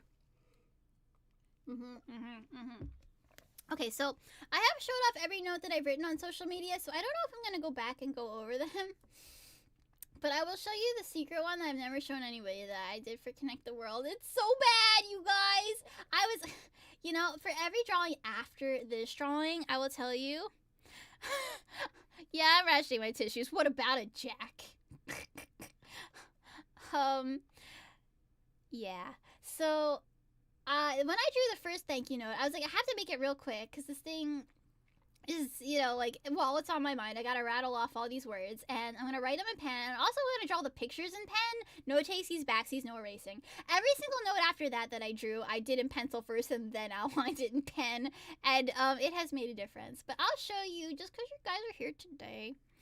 Well, you need to sleep for work, Rosie? Yeah, oh my god, go to bed. Oh, girl, you're like on the other side of the thing where it's after midnight. Girl, go to sleep. Actually, funny I should say that, because right now, just at this moment, I am getting a banner on my phone that says, it's bedtime from Pokemon Sleep. Like, go to sleep. Your Pokemon wants you to go to bed. I know, Pokemon, but this is important. Idol stuff is so important. Okay, go to bed. Go to bed. Oh, Bobbius, you too? Oh, damn. Go to bed, Bobbius. Go to bed. Go the heck to sleep. I'm trying to keep it safe so for the kiss. But I'll show you the first picture. Okay, I'll try to make this fast now. Oh my god, Bobby was gonna leave. Okay, wait for it. No, it's too big. It can't be contained. Wait, I gotta shrink it. This is the one I drew for Connect the World, totally in pen, no takesies, backsies. No erasing. Oh my god, we are having such a moment in the middle of eternity. And in this moment, I'm so happy that you're here with me. Go listen to the middle of forever. Okay, thanks. Ferris needs some royalty money too. Woo! Okay. I'll get it to fit eventually. My feelings are too big. You should go to bed, but you just stick around. Oh my god, Beats. Don't do that to yourself. I mean, hopefully you have off tomorrow like a normal human being who has off on Saturdays, unlike myself. It's 11 here. I'll try to be in bed by midnight, but yes. Okay, this is my letter. And it says, to the hardworking staff and talents of hololive English. Thanks so much for the opportunity to write lyrics for your group song. Never in my wildest dreams did I imagine that I'd have the honor of working alongside folks from such a distinguished name in VTubing. I have every confidence that you'll breathe life into the song the same way you breathe life into the colorful cast of characters.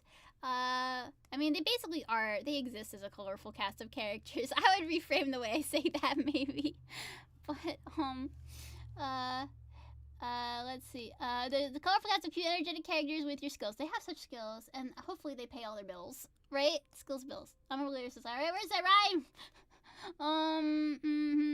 And your talents and emotions. Every time the song plays at a fest or on YouTube, I'll be cheering with you with pen lights in hand. Best wishes, staff. Haro and Japanese staff no minasan. I think I should have wrote that without the syllabic and don't worry about it. Staff no minasan o ouen shite orimasu. Wait. Yes, that's what I wrote. Yoroshiku onegai itashimasu. I tried to do a little polite. I can only write it in hiragana, okay. J-chan and Noka, because their staff's important. Staff is so important. Go respect staff. I can't contain this picture. It's too... I can't read... Okay. I'll just leave it. I'm just going to shrink it a little more. Leave it here.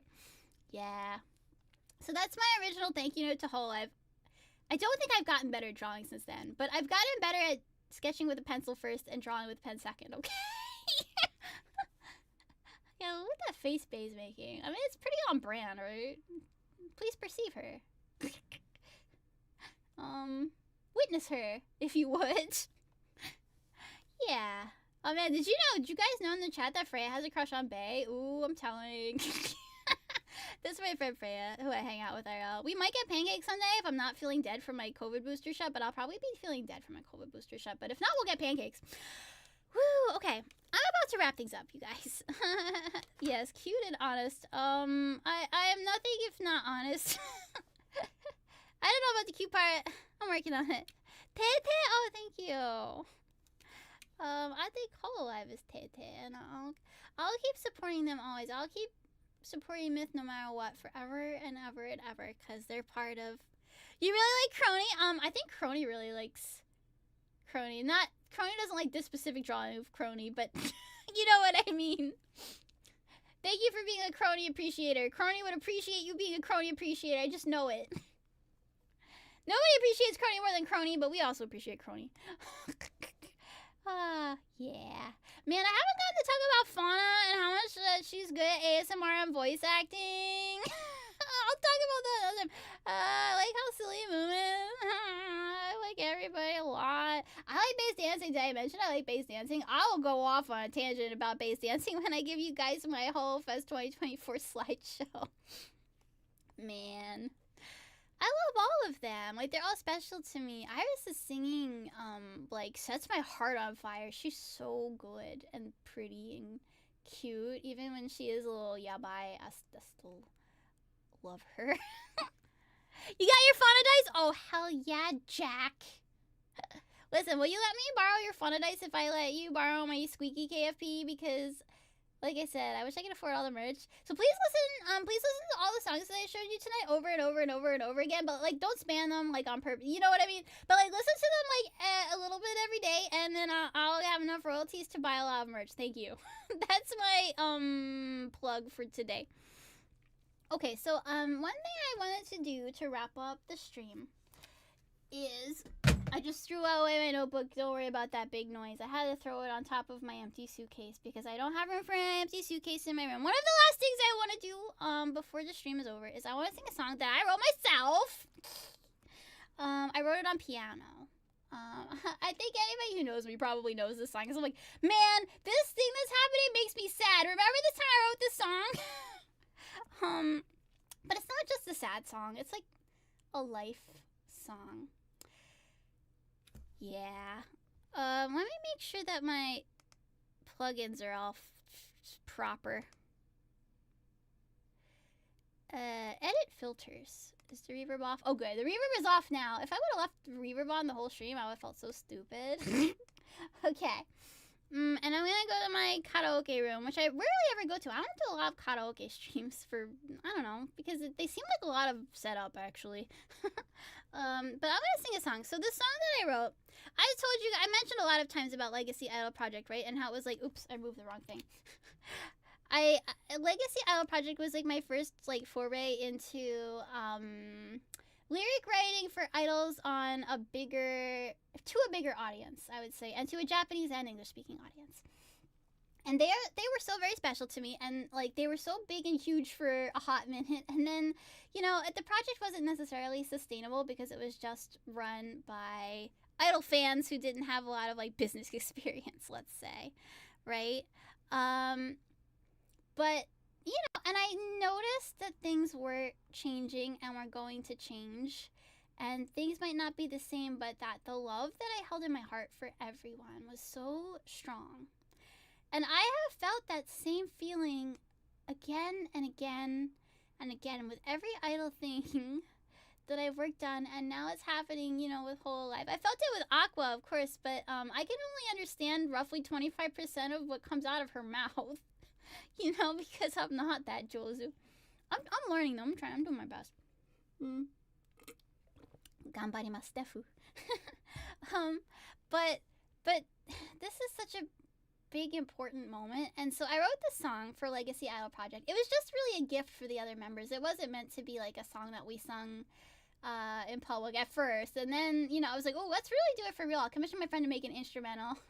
I commissioned Ferris to make like the full instrumental. It didn't really pan out for lots of reasons, and I don't blame anybody for those reasons, but I have felt this feeling in my life time and time and time again, and I wanted to share it with you because it means something to me right now, and it meant something to me then, and maybe it'll mean something to you in the future, when you think about your Oshi and your idols. And I practiced singing this on the way home today, and I cried. And then I practiced singing it in the shower, and I did a little better. And I think that the trick to singing this song that I wrote music and lyrics to without crying is to not think about the lyrics at all when I'm singing them. And to not think about any of my thoughts or feelings while I'm singing them, and just concentrate on singing the best I can. So I'll do that. Let me grab my Google Drive and pull up the lyrics that I wrote in case I forget them. I try not to, but you know how it goes. That's the other thing too. You know, it's funny. Like I write lyrics, right, like professionally, but I have trouble remembering lyrics to things, even ones that I wrote myself. So let's see. Come on, Stephanie. Search and drive. Type into the box, Stephanie. Into the box. Oh, wait. Yeah, okay. So it's in the folder. Here's the lyrics. I'm not going to show them on screen. You're just gonna hear them coming out of my mouth. Okay, so the song I'm going to sing is called On Our Way. I first sang it in one of Legacy Idol Project's like little radio show things that we did on Discord. And I'll sing it for you now. It's kind of the world premiere because I only sang the short version back then. Yeah. So I'll start with the instrumental. The instrumental lead-in is very, very long, by the way. It's excruciatingly long. I cut it down in the less piano version. Yeah, okay. Without further ado, I'm just stalling because I'm nervous. Type into the box. The box types back. Holy shit, Bobbius. You're a genius. Oh, man. I put the chat on this thing, but I can't see it. Chat box large. Why? Wait. Do I have to put it on top of that? Wait. It's on top. I don't know why. I'm sorry you can't see the chat box. I'll have to fix that in post. If you're watching the VOD, you can read the chat by clicking on the live chat option thingamabobber. Oh shit, there you guys are! I found you! Yes! Oh my god, you really do type into the box and the box types back. Hot damn. Okay. I gotta turn on the echo effect. Here I go. Dun, da, da, da. Okay. Oops, I muted myself. That's not what I meant to do. Wait. Edit filters. Okay, here we go. Turning on the... Oh, yeah, hit me with that sweet, sweet reverb. Okay. I'm going to perform a song for you on our way, and I think it's an appropriate song for the moment, and I would like to dedicate it to Amelia Watson, because this is how I feel about her right now, and this is how I felt about all of my idol stuff before, when these kind of things happen. So, time to open my folder.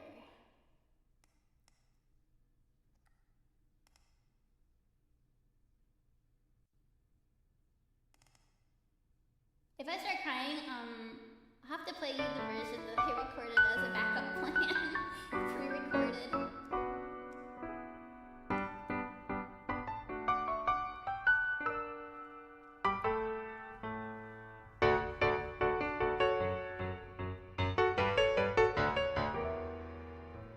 I know you're chasing your destiny. It's hard getting by, but I'll try to understand.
feel this feeling alone. I want to feel it together because we all love our OGs and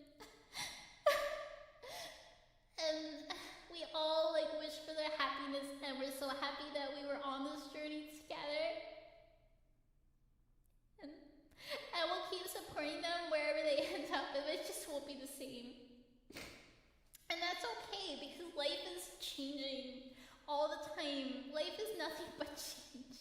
Every day, change after change after change, but we're still here. We're still together, you know? And all my friends from Legacy who moved on to other things before we could sing this song together. I still love them too so much. And one of them is gonna be having a new song soon, so I hope you'll support her. And a lot of them have like really wonderful careers now too, and that's how it's gonna be with Amit too. She's gonna be so good in the next part of her life, whatever she does. And I'll keep supporting Myth no matter what. So, and I hope this staff asks me to write another song. Okay, I think I'm exhausted tissue number 4, which I didn't exhaust before tissue number 5. Yeah, I like that. It's miraculous meetings, changing fate, interacting with each other. That's what it's about, you know? So thank you for being here. I wanted to end on a happy note. So I guess I'll go back to my Chica Shrine now. I love this woman. She is the key to everything in my life. You gotta love the orange ones. They'll always lead you down the path of righteousness. I still have the echo thing on, don't I? Oh my lord. I love Takemi Chica! And I love hololive English, and I hope they keep hiring me because I need to buy more merch! That's an important thing to say with the echo on. Okay, hold on. Go to the filters, go to edit filters, go to reverb, click the eyeball. It is done. Oh, one more fun fact that I forgot to mention. Oh, Connect the World. I didn't go through Connect the World. I kind of went through the overarching idea of it, right? One fun fact about Connect the World is that, you know the part that goes, let's go live? Did you know that when you are a streamer and you are on YouTube and you hit the button to start your stream, do you know what the button says, chat? Do you know what it says? I bet, do you know? If some of you are streamers in the audience and you stream on YouTube, then you will know what it says.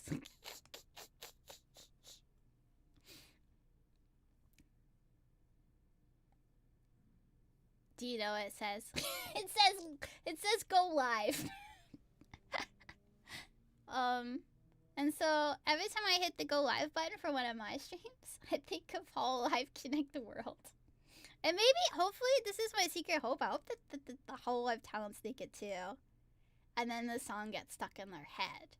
And then they think about me and they have like 4 to 5 brain cells. You know, it's not a massive Chica shrine. This is actually, Jack, this is accurate to the number of Chica figures I have. Actually, it is these 5 specifically. I specifically got pictures of the Love Live figures in my Chica shrine. Oh, actually, I do have one more little one. It's like a mini, like really mini one, but yeah, go hololive. That's right.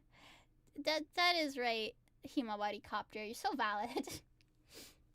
Yeah, okay, so I will now cap off the end of the stream with a very, very special song that I have shared on Twitter.